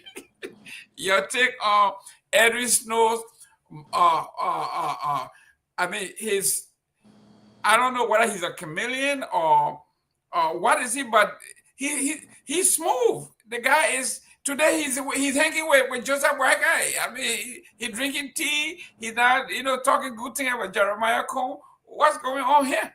Well, first of all, I think what you see on display, from my perspective, is the political norm in Liberia. This is what understanding. When people often say, people don't understand Liberian politics. What they are essentially saying is, Liberia politics has no standards. Liberian politics, the operation of Liberian politics, is not founded on integrity. It's not founded on principle. People literally do not stand for anything, right? And so the critic of the day could possibly become a praise singer of those that they criticize. Listen, I'm all for. I don't think just because you criticize the government or because you are a critical voice of the government, it somehow does not mean that there's some beef or there's this enmity, right? I don't think that's right. there are people who genuinely do not support certain policies, and I think they are within their rights to express that. And that doesn't mean, just because I don't believe that Joseph Boakai is a good leader, just because I don't believe that Joseph Boakai has exhibited experience or everything that got him elected, doesn't mean that I cannot meet with the president. But the expectation is that once you become a critical voice of the president or any leader for that matter, as you know, as long as certain lines are not crossed. And what I mean by that is, you will not insult my family. You will not, you will not threaten my family. There's certain things I would not consider. There's certain things I would not have done against my person for political reasons. And then the next day we're all cool and buddy buddies. No, I don't play those kind of games. But just because you criticize the president doesn't mean you cannot meet the president to have serious discussions. I think the issue with Edwin Snow is Edwin Snow over the years have proved that he's been consistent in one thing. And that thing is, wherever or however he gets political favor, he goes. Wherever or however it benefits him politically, he goes. And it changes his perspective on national issues. Remember, Edwin Snow was on this very platform a few weeks ago. And Edwin Snow was very, very strong when it comes to how Joseph Boakai has led. He was very, very strong when it comes to the rule of law. He was very, very strong on all of these different issues. Now, suddenly, he's writing ECOWAS to express to ECOWAS that everything is good in Liberia. How? How is everything good in Liberia? An election at the House of Representatives does not negate the fact that laws were broken.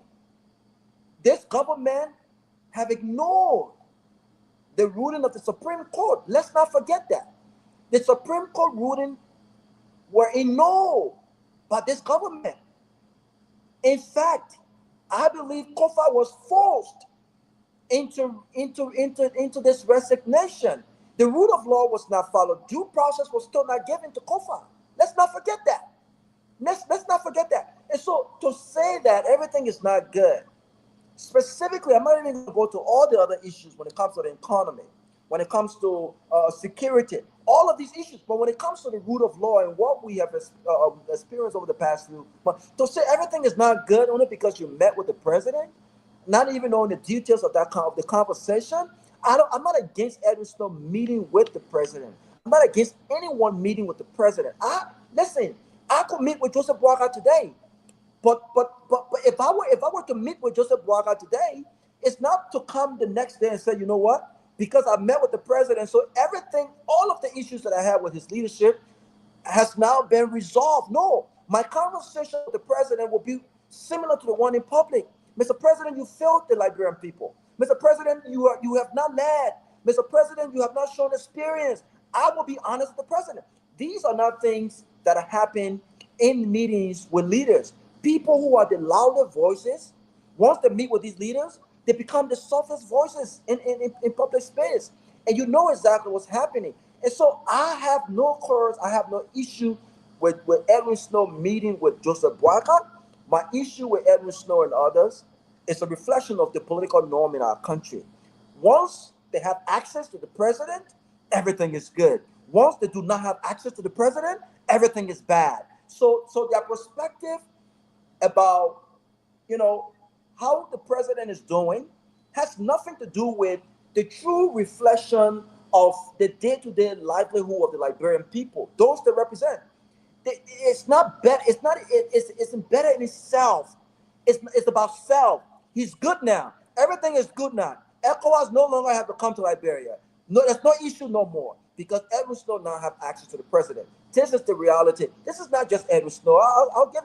This has happened in the past with Ellen Johnson-Sirleaf. We've seen people who were very critical of Ellen Johnson-Sirleaf suddenly became a representative of the government under Ellen Johnson-Sirleaf. These things happen all the time, and I believe it's a reflection of the fact that many of these people who have these opinions are not about the people. It's not real. It's about self. And once they have achieved that goal, everything is okay. Great. Ladies and gentlemen, welcome to this edition of the closing argument. Today we have a foreplay. This one, please, we want to be honest because the author of this statement says we should take this seriously and we should discuss it. And I'm going to read it. This is from Chief Imam Krayi of the Republic of Liberia. And he said in jest, the Imam of Liberia criticizes the legislature as a national tragedy. He says issues that have existed for decades cannot be resolved by mere elections in the House, and until all of these things are done, he suggests strongly that the legislature should be dissolved. Honorable Namwe, the chief imam of Liberia says these guys are useless. They're worth nothing, and this is a tragedy. They should be dissolved. Anything other than the desolation of the Liberian legislature is a disgrace, and it wouldn't happen, and it's a tragedy. This is what he wants to discuss. He meant it. It was a fiery speech. I listened to him. Your take on his take on the Liberian political affairs. Yeah, I didn't listen to this speech, but the point he's making, I think it cannot be denied that our legislature is a disappointment.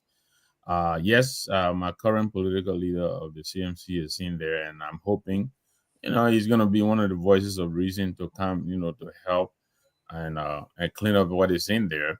I absolutely agree with him. I think our legislature is lacking in many respects. It is corrupt. A bunch of thieves who do nothing, largely, there might be one or two in there who probably could do better, but I think they're being outweighed, by the corrupt ones. But I also want to ask the imam, where was he throughout this whole crisis? Where was the Imam Council or whatever they call themselves? Where was the Interfaith Mediation Committee? Where was the Liberian Council of Churches? Where were all these people? They do have a voice, and they have platforms that could be used also for the good of the country.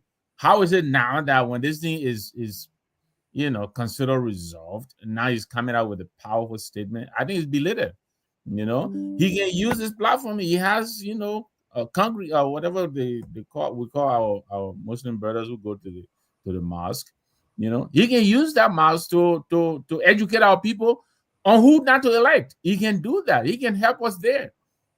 So I don't disagree with him, but I also believe he could have done his voice could have been used for a much better result than what he's doing with it now. And the fault is on all of us. I'm not going to leave myself out. All of us here, I think we have a responsibility to continue to sensitize our people so that when election time comes around, we all know who the bad ones are and kick the bombs out and put in the good ones. I think that's a responsibility that falls on all of us. So I don't disagree with him, but I will argue that his call is belittled. I hope he's going to follow that up, with action going forward. Ahmed, this is Imam Krayi, who campaigned for Joseph Boakai and this administration, who accepted opposition from Joseph Boakai. He sits on one of the most lucrative boards, making money.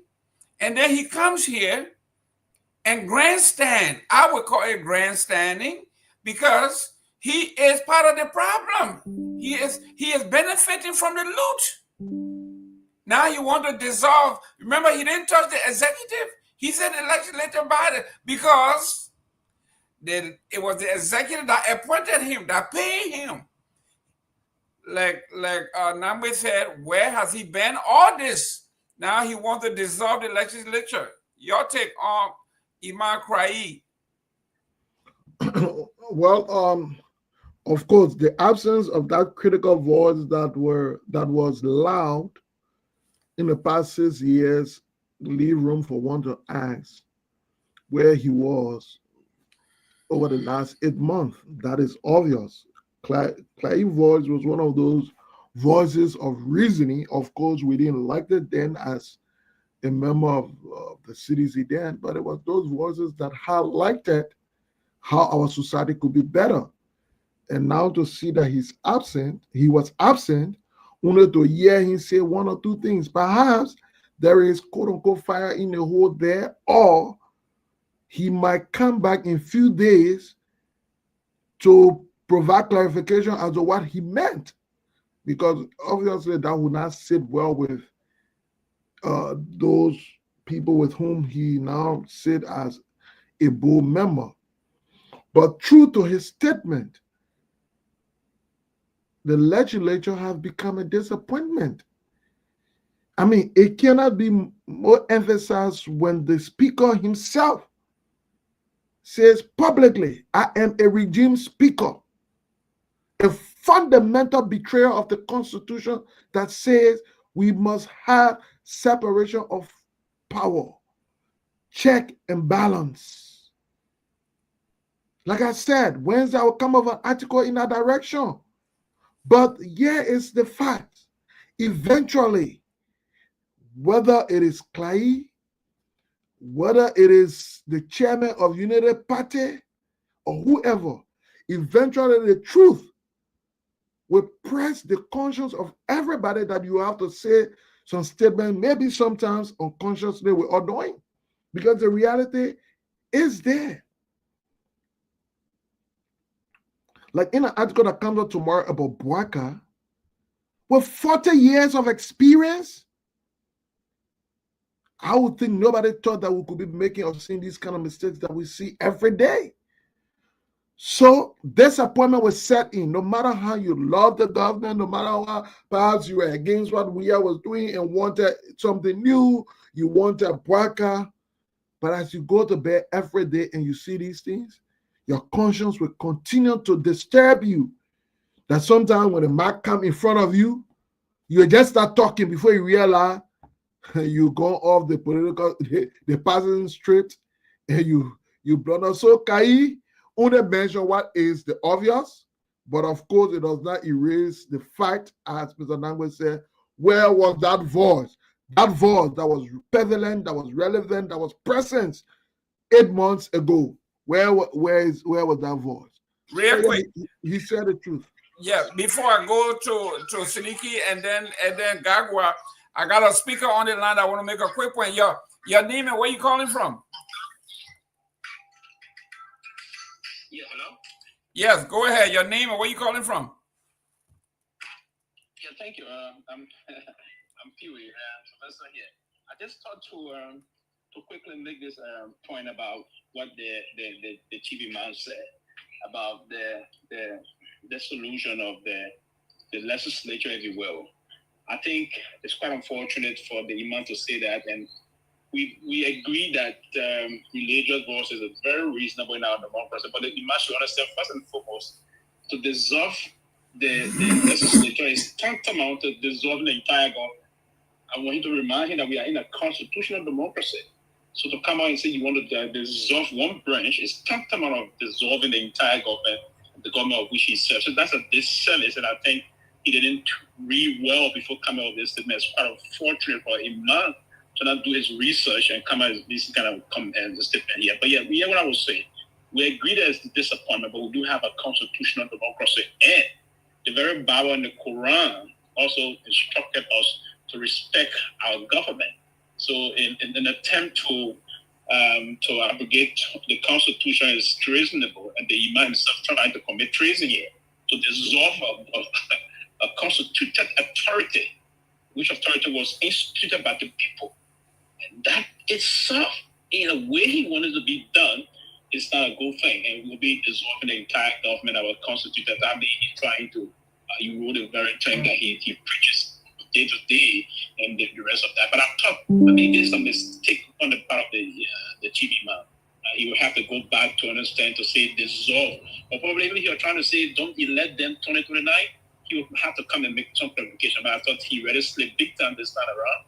He will have to make some correction moving forward. It's unfortunate that our religious leader that we trust and we have to go to direct the way forward with themselves, allow themselves to be pretend into politics and mislead the people of the country and take a particular side, and then criticize a particular group of political party, and then when you're on the other side of the political party, That's not good for the religious community in the country. And that's one of the reasons why the Council of Churches been sliding off the line, because they've been taking political side and they've been conflicted seriously. And this is not a good thing for our country. So I talked to just coming with this qualification that we as people, we have to now begin the process of being checkmating those also that are supposed to be the watchdog in the society. Thank you very much. Thank you, Pewee. Siliki, this is what we are talking about when we say conflicted at the highest level. You accept opposition from the government and being paid handsomely. And during the crisis, he says nothing. The religious council said absolutely nothing. They were dormant, quiet. And when the heat is on and people are criticizing him, then he come out with a bombastic statement that the legislative body is useless. They should dissolve the legislature, but keep the executive that employ him. Your take? Yeah, Mr. Gimel, I think I agree with you 100%. But here is the thing. I think 3 months or 2 months ago, the Imam appeared on OKFM, and he had a show with Clarence, the opening line, and you had most of the people, the callers from the Muslim community calling in, expressing a disappointment how silent, since this government came to power, the Imam, because remember that he used to be vocal during the last administration. He will go and post, about the wrongs doing. And the only justification the Imam had was that he attempted reaching out to the then President Weah, but he was not given a space to sit with the president. And so he became very vocal. And now he's working at the NPA, all of a sudden he's silent on issues. He's not speaking. So maybe because of the public outcry against him, so he just wanted to come out to say something so people can say, yeah, the Imam is back. And he didn't do it the right way. You come and say they should dissolve the legislature, but the executive who disregard the Supreme Court ruling, you say nothing about that, because that's the guy who appointed you or gave you the job at the NPA. And so you need to certify him. And this is how people become so hypocritical and inconsistent with that decision in Liberia. Once they are given, some positions where they can get 1 or 2 from at the end of the day. And this is actually affecting our country, because you can say they should dissolve the legislature and the executive remain, because the only justification, he didn't state that clearly in his statement, but anybody who will listen to Imam cry, they will definitely come to the conclusion that because the executive or Joseph Boaka appointed him at the NPA board, and so that's why he could not speak about it. A lot of things been happening. In fact, this very legislature he's talking about, the crisis lasted for 7 months to 6 months. As Mr. Nangbe said, what was him? No statement, nothing, without giving a supportive statement or, standing on the side of the rule of law. We didn't hear from him. After everything finished, now the people elected speaker, you come, you say they will dissolve. You forget about the president disregard or disrespect for the Supreme Court ruling. You forget about that because they are your boss. And this is sad, and that it's just a normal activities in Liberia. People do that. Jerome, just point of information. Yeah. Yeah. Go to Robert. Yes, I know you got to go to Robert. I just want to quickly speak to Sylvester. And Sylvester, thank you for joining in. But I think what the Imam is proffering here is not an impossible, it's not a seditious suggestion. Yes, a referendum can be initiated that could lead to the dissolution of the legislature. If they do nothing about it, they drain our coffers, they do nothing, and I think we should really consider. You need about 10,000 signatures. Yes, the way the Constitution is written right now is almost impossible because it has to go to them, and you have to get 2/3 approval for them to send it to the Elections Commission. But yes, I think this is something. Other countries, they have part-time legislature. They don't sit in the house. These people, they go on break almost every month. They're out on break. They work, whatever it is, 2 times a week for engagement and the rest of it. What are they doing? For which they're getting paid. Each of these people make almost $300,000 a year. When you add it all up, for what? So I think the cry, what he's saying, Sylvester, I don't think he's calling for some radical, out of this world, a solution to this crisis. Right now, the country is in crisis. Look, and then I'll pass it on. America right now is realizing that the empire is falling. All this thing Donald Trump is doing because he realizes they're unsustainable. The way we're running our country right now is untenable. It's not sustainable. We have to take drastic measures or else we'll run this country bankrupt if we haven't already done so. And this legislature, I think, is a drain on the economy for nothing. We need to think seriously about finding a way to deal with them. They're not doing anything. Every year, every term, they want to increase their pay. They want this benefit. They want that benefit. They want that benefit. They want that benefit. For what? What do they do? Thank you. So I think what the crazy is proposing is something we really need to think about and find a way it can be done. Mr. Robert Garguah,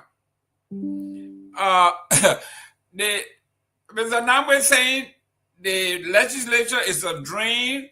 They are getting too much benefit. But the crying man who is talking, he want to know who is siphonning the benefit. He getting a lucrative one. He sat with the president. He's the the spiritual advisor to the president. He's getting paid. They had the audacity and the gall to come out and say they should dissolve the legislative body. They are useless. Yes, from them. Yes. Listen, I think it goes back to what we were just discussing earlier about Edwin Snow, right? Edwin Snow, again, like I said, this is the political norm in our country, right? People are very hypocritical. Some of the very people who are criticizing Unity Party government today also did not criticize the George Weah administration because they had access to that administration. They had access to the president. And I believe if the Amar had access to President George Weah, he would not have been so critical of that administration 6-7 years ago, right? This is the norm in Liberian politics.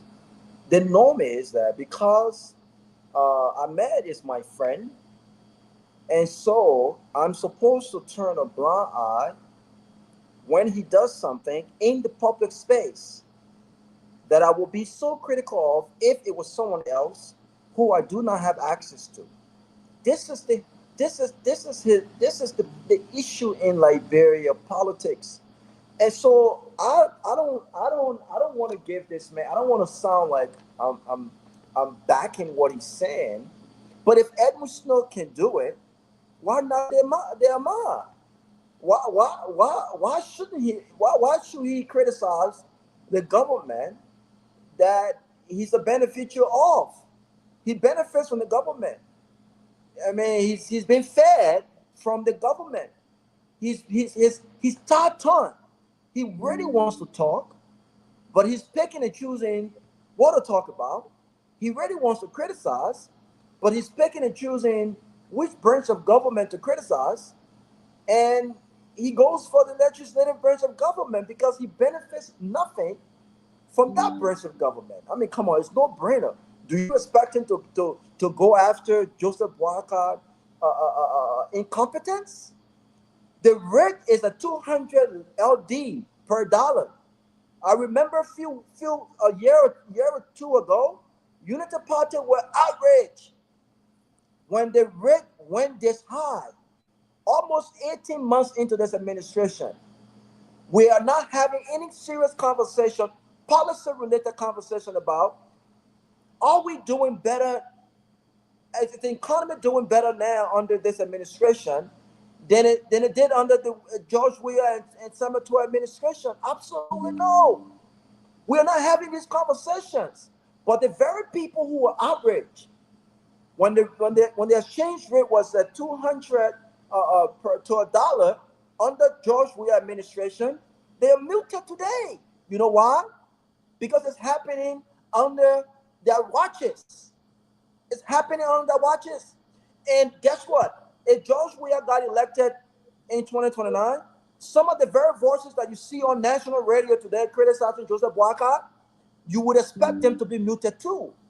This is the hypocrisy in our country. We are not truth tellers. It's about our bellies. It's about us. Once we stand to benefit personally, listen, Ahmed is my friend. But I promise you this, if he did something contrary to my own principles, if he was involved in any corrupt act, he best believe I'm going to speak up against it on national radio. And do you think I would care whether or not he mad at me? I will scrutinize him publicly, and I will scrutinize him privately. Because it's the right thing to do. Sekou is my friend. Sekou Kalasco is my dear brother. He knows very well. And one of my things to him was, stay out of corruption. Stay out of corruption, because I was criticizing you. Don't expect me to be muted on a national platform where when these topics are about other folks in government, I'm as loud as I can be. But when it's about people that we know, we don't say anything. So listen, this is the political norm in Liberia. These are people who understand Liberian politics. For us, we are novice. We don't understand Liberian politics. So we don't talk strategically. We speak the truth. We don't talk because we're depending on our rent to be paid by someone, or because we're benefiting. Listen, I don't give a damn. My belly is in no one's pocket. So if people don't know how to act, if you got friends in government, they don't understand what you stand for, and they get involved into nonsense and expect you to be quiet and to mince your words because it's about them, you would not be my friend. I can tell you right now. So this is what he's doing. Yes, he's benefiting from Joseph Boakai, but is he talking about the economic hardship Liberians are experiencing? Go to these markets. Go around and talk to business people, and they will tell you how they're struggling right now. What have they done? How many private investors has come into the country? How many of them? So they're not talking about these things. And you know what? I will close on this note. I concur with him. Tell me one thing over the past 2 decades that the legislature has been as a benefit to Liberia. This branch of government and the executive have become a liability to the Liberian people. They erase themselves. They're living the best lives. They drive the best cars. The ugly old men have the best girls in Liberia because of their positions, right? What do we stand to benefit as a country? What have they done as a country that we can boast of? They're taking more from us than they're giving. So if it was up to me too, even though we're operating on a democracy, I would dissolve their whole government. Let foreign folks come and run the country. It shouldn't be ran by Liberians. Obviously, it's not possible. But the truth of the matter is, these guys are useless, and the very amount of talking, he himself is useless. They don't have any voice, because if their voices don't speak, if their voices are not as loud in times when it's needed, if their voices do not get the government feet, if these guys are not saying things that got people thinking to do the right thing, what good are their voices? They are all there for themselves. And until we start to really say to ourselves, are we really benefiting from these politicians? Are they truly in our interests? And should we really make the conscious decision we're really doing things differently? Until we do it, this is the norm. People will always support who they benefit from, and when it's not about that guy, then they become critical voices. This is the norm. This is what it is. Thank you, Dr. Peabody. I wanted to skip you on this one, but let me just say this though, Ahmed, real quick before you go. That guy was not no voice of reasoning, Ahmed. Okay, he was an opportunist. He did not get his way, and so we became his critical topic all day. Had we given him access, you would not have heard any reasoning from him.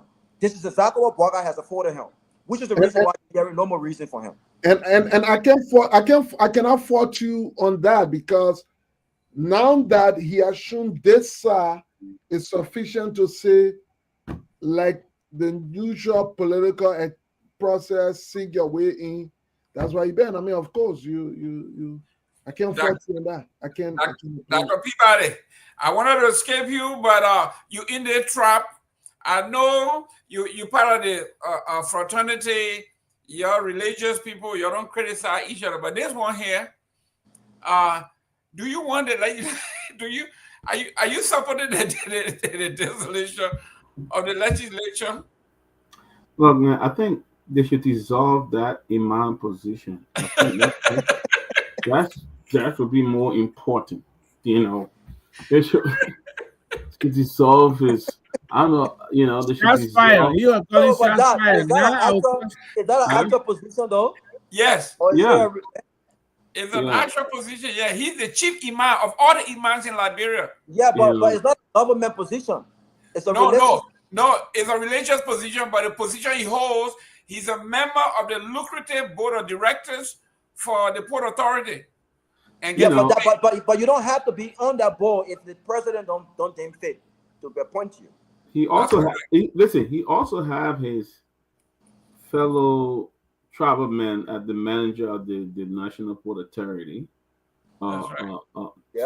Dubois, his travel, so he could recommend and say, "Oh, I want Imam." Because that's some of the problem we have in our country today. Unless maybe he has he's bivocational, you know, that means he's an imam, and then he also have other bivocational skills that really qualifies him to sit on the board of the National Port Authority. Then I will have no problem. Probably he's not. I like me. I'm bivocational. I have another career outside of mine. Degree in Christianity or whatever. I have another area that I work, so that makes me bivocational. The thing is, some of these people when they talk, you know, and that's why somebody call them regime pastors, like Mr. Nangwe said, a regime religious leader, like Mr. Nangwe said.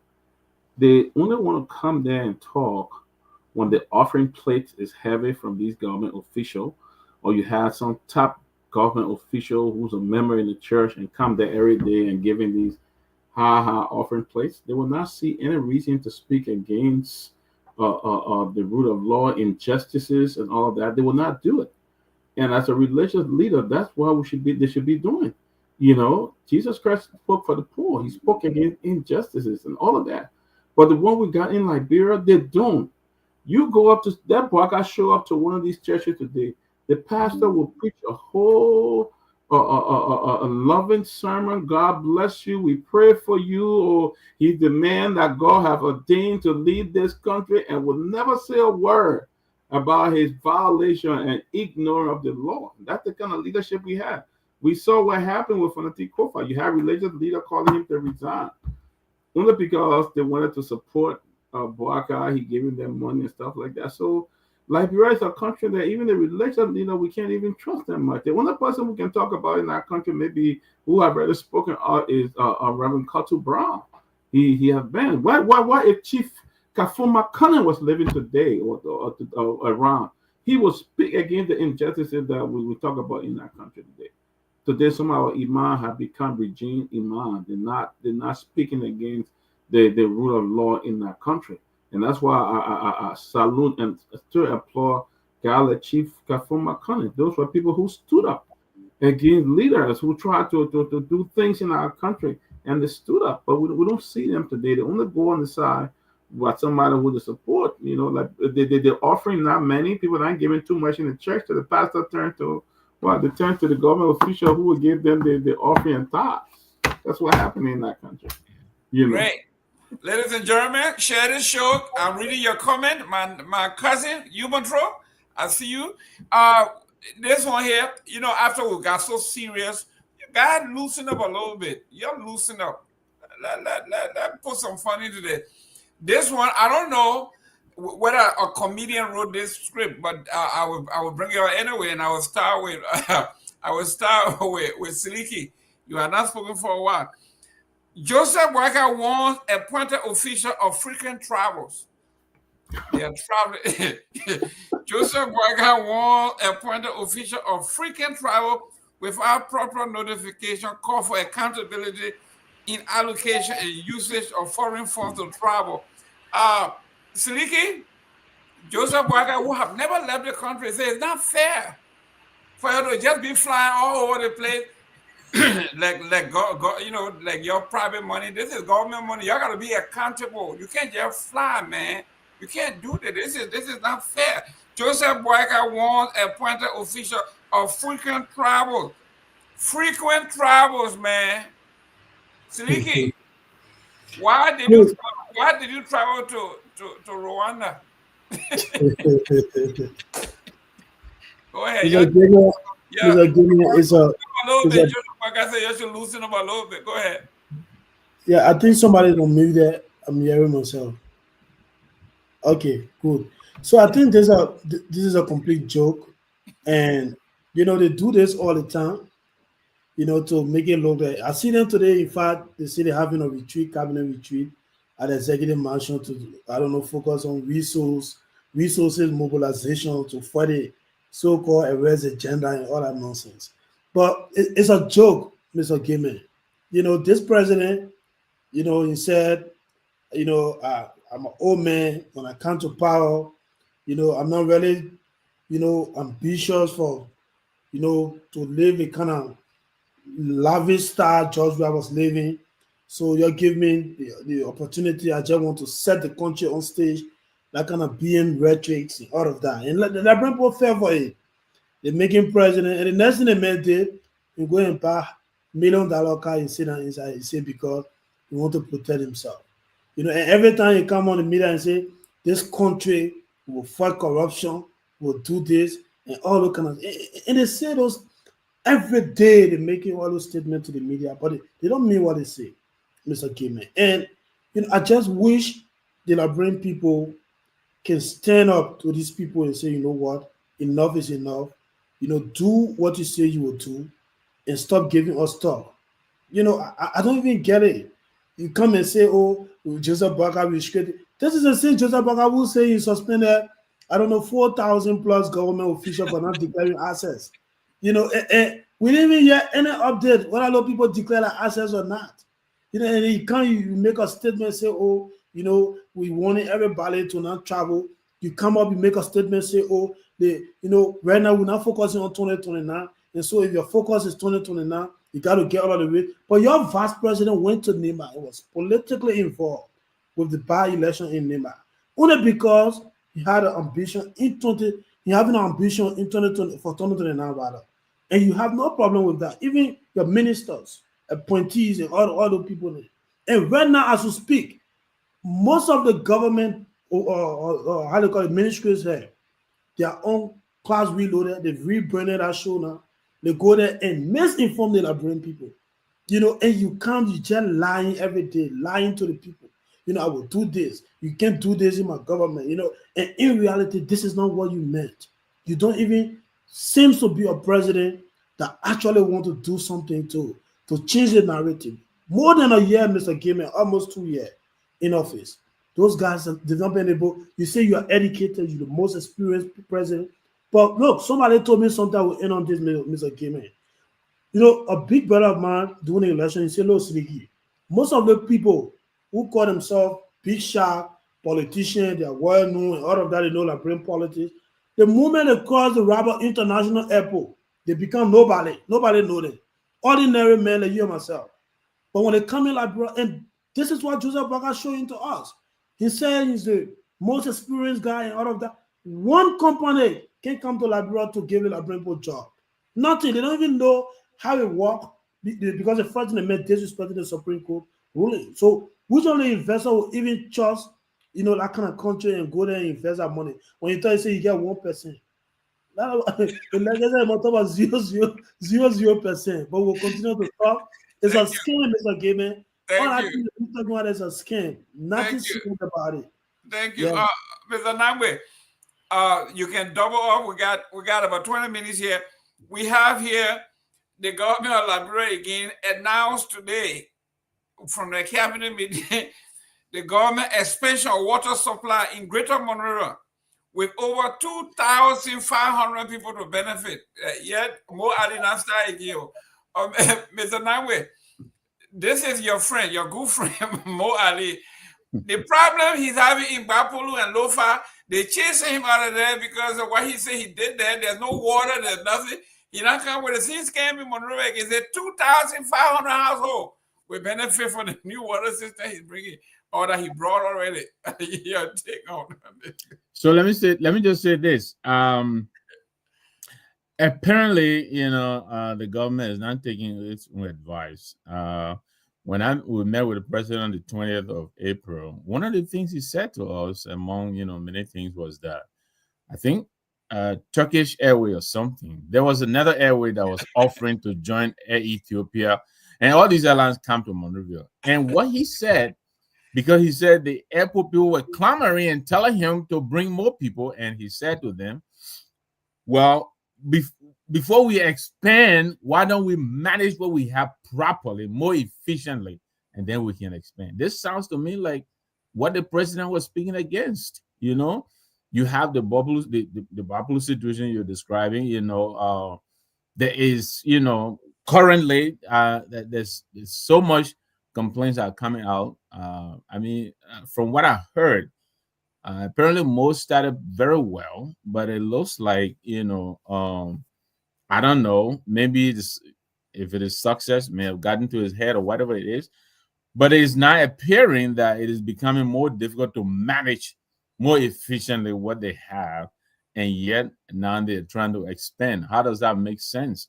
So I will just leave it there, and I agree with the president. Before you expand, make sure you're managing what you have very efficiently, and then you can increase. Otherwise, our people say you can't chew more than you bite, or something like that. I forgot the parable. Yeah, but you got to make sure you can chew more than you bite. Otherwise, you get yourself in trouble. And it looks like this is what is happening. Ahmed, are you here? Ahmed. Yeah. Oh, okay. You're not sleeping. Hey, you gotta open your wife telling you to hurry up. You thought I was sleepy? No, I disagree. I want to push back on Victor Namwe. Victor Namwe said the president told him we should manage what we have before we expect. We got nothing to manage, nothing. You got no policy. You got nothing to show. You got no investment. So there's nothing to manage. Ahmed. Yeah. Your brother Mo Ali say over 2,500 people in Central Monrovia is about to benefit from water supply, water and sewer. In the meantime, what happened in Bapolu and Lofa, the people are chasing them over there. Nothing works. They have not addressed that, and now they come up with another press release again. I mean, what's going on here with these folks? Look, I've always said that the true measure, the true evaluation of governments, the impact of government's policy on the people are not in statistics, but by the reflection on the lives of the people. No matter the numbers you give, no matter perhaps the narrative you spin, it will never equal or erase what the people truly feel. What the people feel. So, I'm not in Monrovia right now to verify his numbers he's giving. Of course, government provided numbers on numerous and different things that are proven to be false. But ultimately, it is the impact on the lives of the people that provide for us the true value of this different policy, this different narrative, this different rhetoric of propaganda. And what we are seeing from the people, what we are hearing from the street corners, from the villages and towns, the markets, is a complete divide from what Mo Ali or the government continue to say every day in terms of its impact. And so, instead of perhaps trying to showman, filibuster, create a Facebook image, focus on actually doing the work. Because at some point in time, your performance will be validated by the people, and you cannot hide it, no matter what you do. You cannot hide it, especially in a society where expectations are so high. Talk about 2,400 water, household water. Because we want that to be for our country, we wish it is true. But like Azado say, you cannot govern in lies.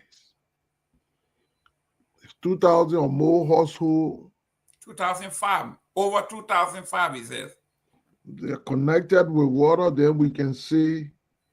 Because you say a good one, because that means you managing zinc round houses and all the things you talk about real structure. So you almost say the entire maybe Morovia, if not Masarauga County, got access to water. If that is true, that's good. But like I said, the true measure of government's policy program implementation is not measured by statistics. It's measured by the impact on the lives of the people. And if it is true, you are yay. But the news we start hearing now is different from what government reporting. So let's wait and see. It's like a pregnancy. It doesn't go out the back. It'll come out the front. Mr. Garguah, Liberia does not have property identification system. So I don't know how we can justify these numbers that over 2,500 households get water. It's like American Gafuan saying the economy is to grow close to 4%. And the lady Manjua in the rally time market said, what are they talking about? If the Liberian economy grow almost 5%, I've been selling my cobalt all day. Nobody have bought anything. So how is this economy growing? Now here is Mo Ali saying water is all over over 2,500 households. Can you imagine over 2,500 households in meantime Monrovia get water? That's what Mo Ali is saying. You are man with the people. I mean, this one here, the Freetown method pass mark. Yeah, because I think the people are immune to the laws, and the government understands the environment. They understand that this is what the people like. This is what it takes to win re-elections, and this is what it took to get elected. Remember, Joseph Boakai and Unity Party literally lied their way into governance. I mean, look at what we have experienced, gay man. Where are the connections? Who are those investors? Who are Joseph Boakai's friends? Gay man. 40-something years of experience. And I think we probably did not even consider this. Ellen Johnson Sirleaf had friends. She had friends in Washington, D.C. George Weah had friends. He may not have had friends in Washington, D.C. as Ellen Johnson Sirleaf did, but he had plenty of them in Europe and the Middle East. Did he use them to his best ability? That's a question that we can discuss. But who are Joseph Boakai's friends? Who are Joseph Boakai's friends? They put the puppy on the phone call the last time with Elon Musk. I don't know whose idea was that. They put him on the phone call with Elon Musk, and they made a whole public stunt about that. And the next day, there was a press release that, technology was about to go to the next level in Liberia. Young people who are interested in IT would benefit, and people did not understand the magnitude of this call. Months later, what has happened? What has happened? And so Joseph Boakai has no friends. Joseph Boakai has no friends. And for a country that depends on begging for everything, you need some friends. You cannot set him up. You need some friends. Who are his friends? If the president don't have friends, who are the friends of the foreign minister? Who are the friends of the foreign minister? Who can the president pick up the phone call to right now and say, Mr. President, my people need your help? These are some of the ideas that we have. And so when Mo Ali them run around and talk about all this big talk, because they understand the society, they understand the people that they're dealing with. When California them talk about how the economy is growing 4%, the economy growing 4% and your rate is $200 per dollar. Are we supposed to be stupid? The people don't know better. They don't know better. Listen, ask those in Monrovia, ask those outside of Monrovia, especially all those big homes and those mansions that have water tanks. Ask them, when was the last time they filled their water tanks? You already truly understand how many households are being supplied water in Liberia. Come on, these we know these are all lies. We know these are all lies, man. But people are truly believing these lies, and this is the unfortunate part about it. The government continue to lie to these people because they understand this is how you win an election, and if you cannot govern, right, because you lie your way to governance, you continue to double down on your lies, and this is what they've done. And so, listen, I want 2,000 households to have water. I want that to happen. I mean, remember, this is the same government who said after 90 days, no car will be stuck on a major road. They spent $22 million on dusted roads, and today we still have some of the issues when it comes to road connectivity across the country, including the president's county in Lofa County. Business folks are still having problems commuting. Businesses from different places to Monrovia. And so I want this government to succeed. But the reality is, man, Joseph Boakai has no friends. And the people who have friends, he's not close to these people. He's not talking to these people. He's not talking to Ellen Johnson Sirleaf as much as you would expect him to talk to Ellen Johnson Sirleaf. Madam President, can you call one of your friends? Can you contact this person? Can you contact that person? He has no friends. And this is something people must consider. And I promise you, Alex Cummings is sitting somewhere now just watching this with a smile. He's watching this with a smile. Because the reality is, I think Alex Cummings have more friends in the U.S. than Joseph Boakai wish he had to use right now. It's unfortunate. It's unfortunate. So good luck to those 2,000 households who will be supply water. But listen, I don't fall for that. I think it's BS. I don't fall for it. Thank you, Dr. Peabody. Over 2,500 homes. That's from Monrovia all the way to Orange Grove. Your hometown, you all got water, man. That's what the government says.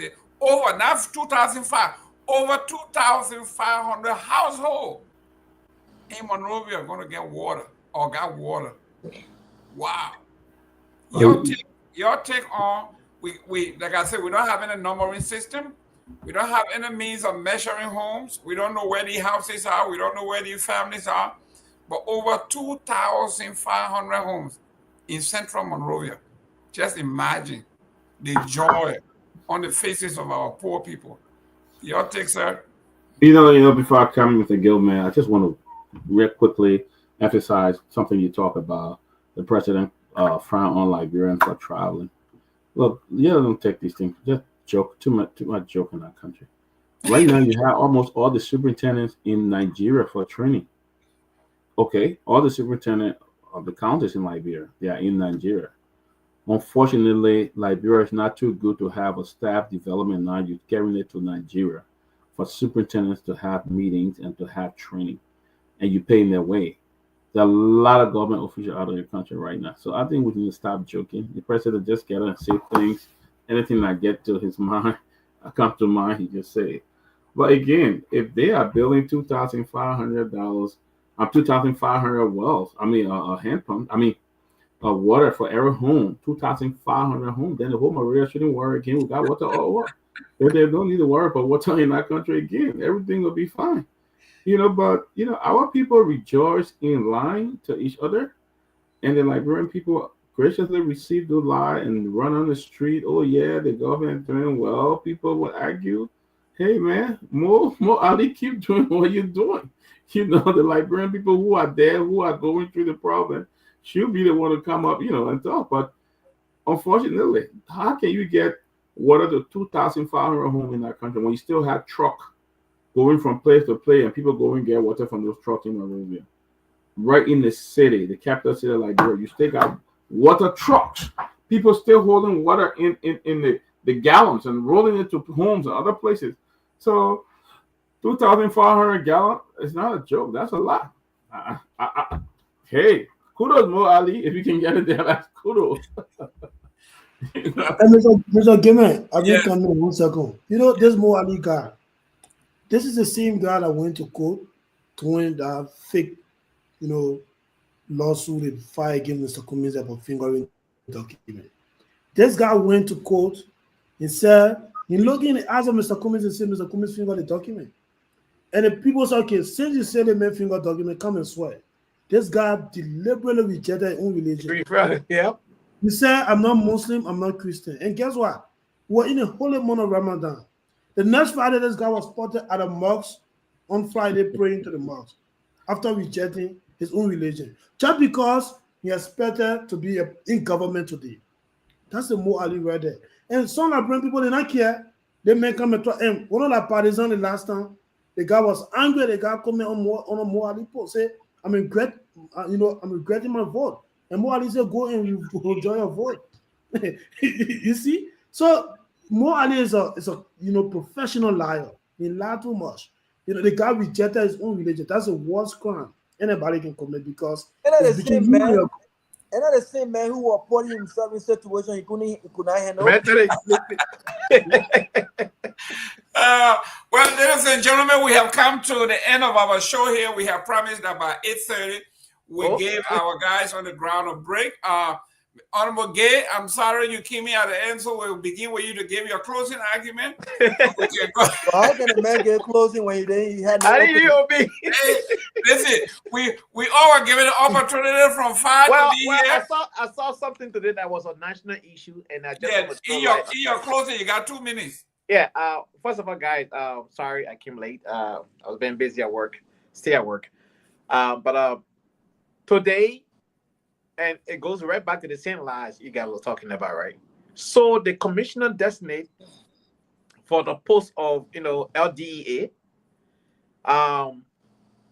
said today to the Liberian Senate, his strategy to protect our borders will be using drones, my people. Drones. Y'all were talking about houses in Monrovia. Currently, as we speak, at least up to 85% of homes in Monrovia still use bucket to flush their toilets. Still use bucket to flush toilets. We don't have running water in those homes in the capital city. You have the commissioner designate saying they're going to use drone. First of all, he doesn't even know how many Burkinabes that have illegally came to Liberia, but he's been working at LDA for 20 years. Another experienced person coming with a lot of years, but have zero data to provide to the Liberian Senate, also said that he holds a social science degree like you, Mr. Gilman, but he's in the wrong field, right? He had no security background. He had no criminology, nothing in security, nothing. But he's vying. He went for confirmation hearing, but. In his 20 years of service, nothing against sociology people, but he could not pinpoint what he was able to accomplish in his 20 years of service at LDEA. Now, it has been alleged currently that over 1,200 people wearing the uniform of immigration that are not on payroll. Only 600 people are on payroll. Those people, some of them, been in the service for 3, 4, 5 years. And they went through the rigorous training, obtained certification from LDEA, and are wearing our uniform in the streets and are not on payroll. This is disturbing. And so, if we will have a country that have LDEA members in uniform who are not on payroll, how do we expect these guys to fight drugs and other, immigration-related issues? So that was, something that struck me today. And I could not believe that a man who is, going for confirmation hearing has nothing to present to the people as to why they should confirm him. Now they say, oh, the next hearing going to be closed door because it's not going to be open due to security aspect of the matter they want to discuss. But I'm pretty sure envelope will change hand and that man will be confirmed, unfortunately. Thank you. Honorable Nyenwolo, you're closing. You got 2 minutes. Thank you very much, Mr. Gimmer, and thank you all very much. It was great hanging out with you. Great show. Thanks to the audience as well. Look, our country is in trouble. All of us here, I think we are all unanimous, regardless of which side we're advocating for. I heard Senator Snow, struggling to modify his aspiration that this government does not succeed so that you can become president. I understand that, but I think that is disingenuous. I think whatever ambitions we all hold, I think we should wish that this government succeeds, because if it does, I think Liberia succeeds. Our people win at the end of the day. Notwithstanding, we'll do everything we can to call them out whenever we think they are wrong-footing, which they have done on many occasions. We'll continue to point out, what we think they could have done better. I think that is the job of the opposition. I'm not wishing ill on them, but I will make sure to tell them, when they're going in the wrong direction. I think that is what we're supposed to be doing. Having said that, I appeal to all of us, including this imam who made this call.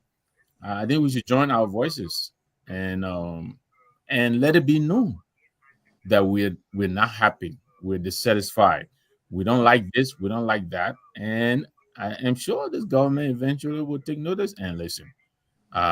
We use the ballot box, which is right now the most powerful tool that we have, and and make our voices heard. I think those are the options that are available to us.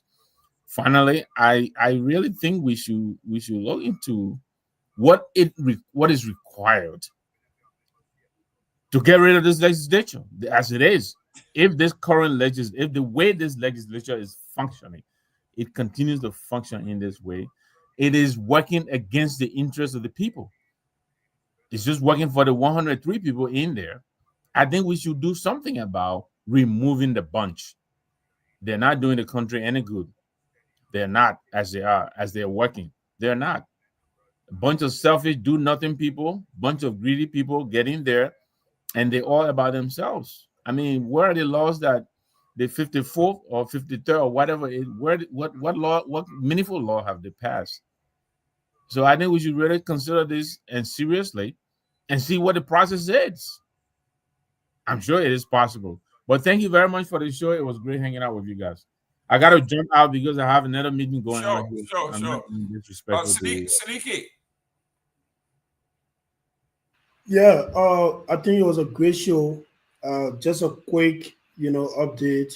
So last weekend we had a great youth retreat at the headquarters of the ANC, and Mr. Cummings attended that program. It was a great one, where the young people of the party, interacted, and we had delegates from different counties across the country that came to Monrovia to attend that retreat. It was a great one. And the leader of the Youth Congress, Aliu, he made a strong statement, urging all the executives of the ANC to defend Mr. Cummings and the party, or else they should step aside, and then the young people would definitely take the lead. And so I think it was a great step, and it was a great program, very successful one. And afterward, we look forward to very, very, engaging, with the Liberian people, getting new membership on board. And we just want to tell every Liberian, you're welcome. We know everybody at some point we feel discouraged about our country because of the kind of leadership we've been able to see. Seems like no hope, but we still have Liberians who really mean well, who really want to do the right thing. You can come forth, you put your ideas. We're not saying the ANC is the angel party, you know, and everything is well there, but your expertise, your ideas on how we can collaborate to just move our country forward is something that we're very, very looking forward to. And I think it was a great show. Yeah. Real quick, Mr. Silike, can you get us the youth leader so he can come in so we can grill him? Yeah, sure. I think we talk about that. Okay, bring him on. Yeah, you are saying so Garguah and Reverend Peabody can grill him. The youth, you say, what do they call him? The youth leader or the youth president? Yeah, so currently now, he's the Secretary General for the Youth Congress, but he's taking the lead. It's called Aliu Kedi. So he will be here on Wednesday by the grace of God. Once the team agreed to give him an opportunity, he will be in studio in Liberia to come and talk about the retreat. Yeah, he will definitely. No, we're not talking about the retreat. We're talking about the whole enchilada. No problem. Okay, great. Yeah. Bring him on. We got no problem engaging. Thank you very much. Thank you. Robert.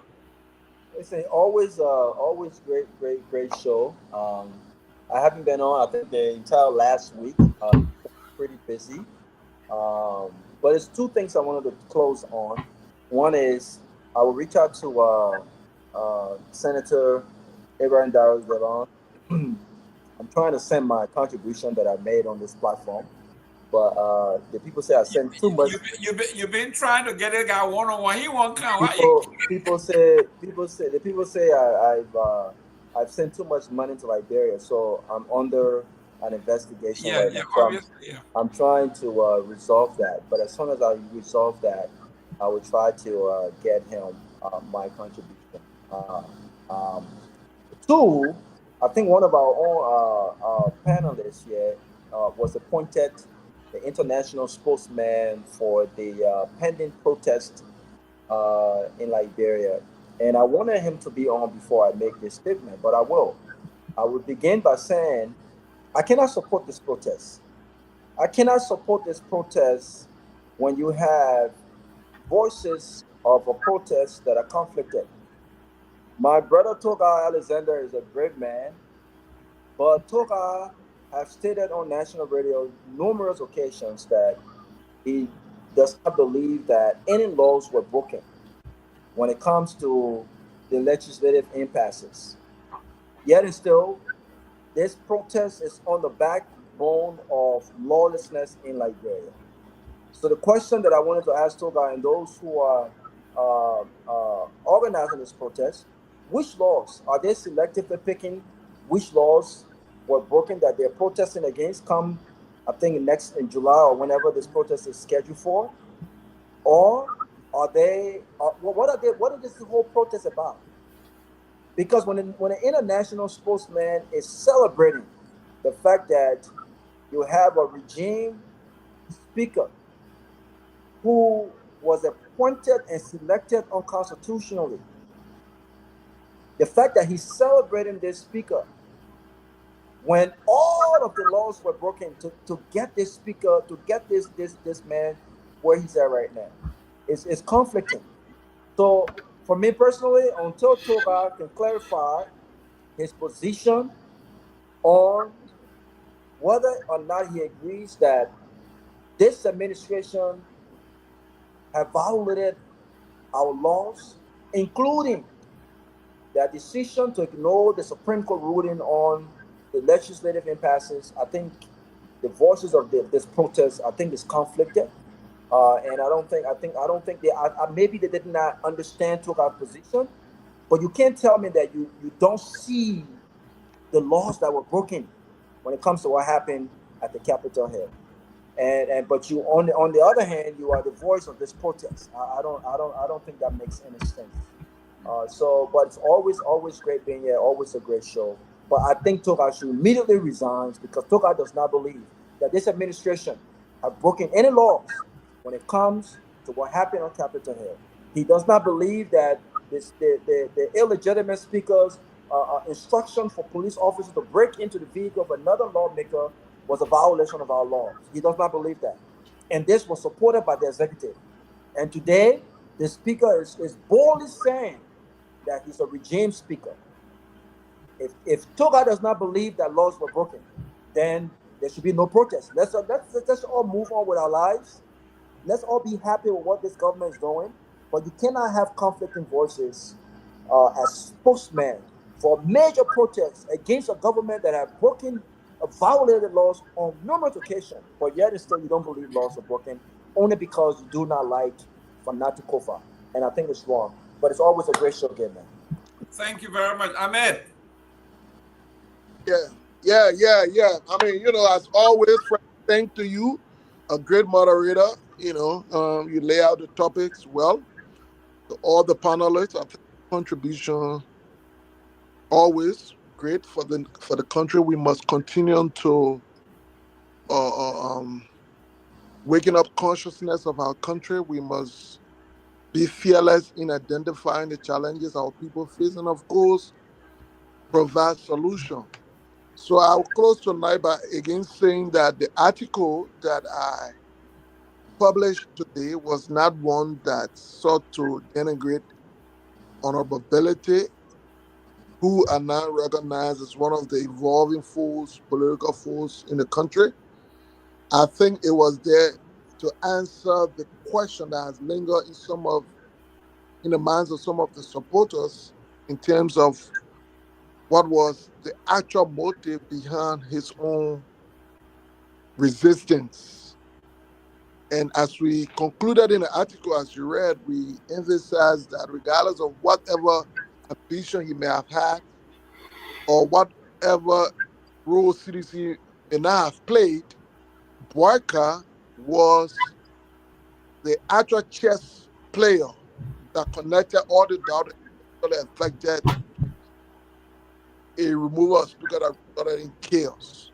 That was the essence and the root narrative of that article. But overall, we think the political thing in the country where today, as Robert Redley said, today's advocate are tomorrow's praise singer must at some point come to an end. Other than that, I mean, we move anywhere, because if you cannot have a society where there are men of integrity, it becomes impossible to build strong institutions, because whether you like it or not, it is men, of course, women as well, that must lead these institutions. And if they build political career on dishonesty, look, you're not going to change immediately because you're now in the position. You're just eventually going to become who you truly are, as Obama would say. Political powers will not change a man, it only but reveal who he or she is, and that is perhaps the story of our country. And so what we do every night is only but to highlight these things and hopefully create an environment where we can discuss it, different opinions that should now go down the path of finding solution. So that's what we come here to do. I think it was a great show. We look forward to being here tomorrow, and we wish the state well. We hope Boyka succeeds. We don't want him to fail, because if he does, obviously it means our people again will suffer. Good night. It was a pleasure. Thank you. And before I go to Dr. Peabody to take us home, our young man, Mr. Myean, is doing his national exam, WIAT. So all this week and next week, he's preparing. He's going to tutoring. So please look Myean's way. Send his small team. Let him buy the color. When he's going to study, let him study well. So you got, if you don't have Myean's number, you got closing argument number, you got Dr. Peabody number, $10, $20, whatever you have for Myean, send it. Let the young man go study. Let him do well. Let him graduate on time. This young man, that's why I want to get out of here early so they can leave, go home on time. It's almost 1 o'clock there. But yeah, please don't forget about Myean. Send small team. We're not asking for I think we gotta do it across the board, because the other guys in studio too, but not like they kind of. Oh, okay. If anybody there taking final exam or WIAT, we will do this. This is the other guys in studio. We need to also, we do it for one. We do it for I all. want to say that because he's getting ready. He's doing a WIAT. So anybody who in that position where you got to go to study hall and go to do all that, we will help you. But I know the work that you all do. We appreciate you guys. Myean is getting ready for the wire. We want you to pass his wire so he can graduate from high school. That's why we are here. Very smart kid. Doctor, take us home. Very smart kid, guys. Thank you. Also, on that note, our reporter in Liberia, Samson Masare, is going to be burying his dad this week in Lofa County. That passed. So you probably haven't seen a lot of reporting from the closing argument this week. Samson will be going to Lofa to bury his dad. So let's keep him in prayers and in our thoughts and best wishes with him as well. Guys, wonderful show, Mr. Gilman. Thank you, man. You just an excellent moderator. That's why I just love to come and listen and watch you moderate and all of that. Hopefully the other guys will join us, Chief Tomalin, George, and others, and we're looking forward to bring in some guests as soon as possible. So, but guys, all of you guys have made the show possible. To our viewers, Robert, good to see you again. City Key, both City Keys, Rwanda and Pennsylvania. Good to see all of you guys. Mr. Gilman, thank you again. And we're looking forward to another fascinating show tomorrow. Take care, and God bless everybody. Have a good night. Myean and Ansu, thank you guys. Take us home. Toga must resign. Toga Alexander must resign. Oh, we'll discuss that tomorrow. I agree with you. I agree. He need to resign. Tomorrow we will discuss that. You should be here. He should not be a face. He shouldn't be the face of the protest. Toga must resign. He's competent. He must resign. I'm going to share the letter, the article that Amir wrote. We're going to discuss it tomorrow. I want you to discuss the one that coming up tomorrow. Well, send me all. Send me all. It says, is the Bouakas presidency already in decline? Oh, okay. And then, but Toga must resign. Please put that on the agenda. And there you go. I will send an article to you tomorrow. You guys are the one behind stand. I'm sending a direct message to you and Mom. That man must resign immediately. Robert, what's about your brother, your bastard brother, Isaac Jackson? They hire him too. No, but Isaac is not conflicted. Isaac is very straightforward on this government breaking laws. He's not. Toga is conflicted. Toga was supporting Kuhn. Yeah. So let's see. I'm not going to discuss that tonight. I think we should not go home.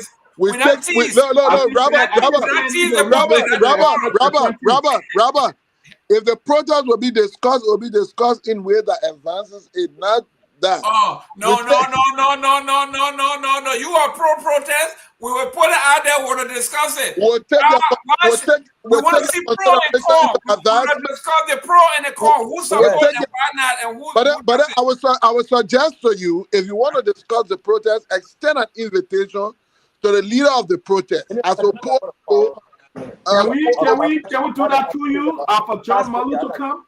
Yes. We gotta go. Can we do that for John Malu to come? Yes, I will arrange and let you know. Good, thank you. He's a great guy. I would love him to come on. I would love John Malu to come. The international sportsmen here. I will make sure that man. Robert, okay, Robert. All right, please do it. Robert, all right, guys. See you guys tomorrow. See ya. Thank you. Okay, good.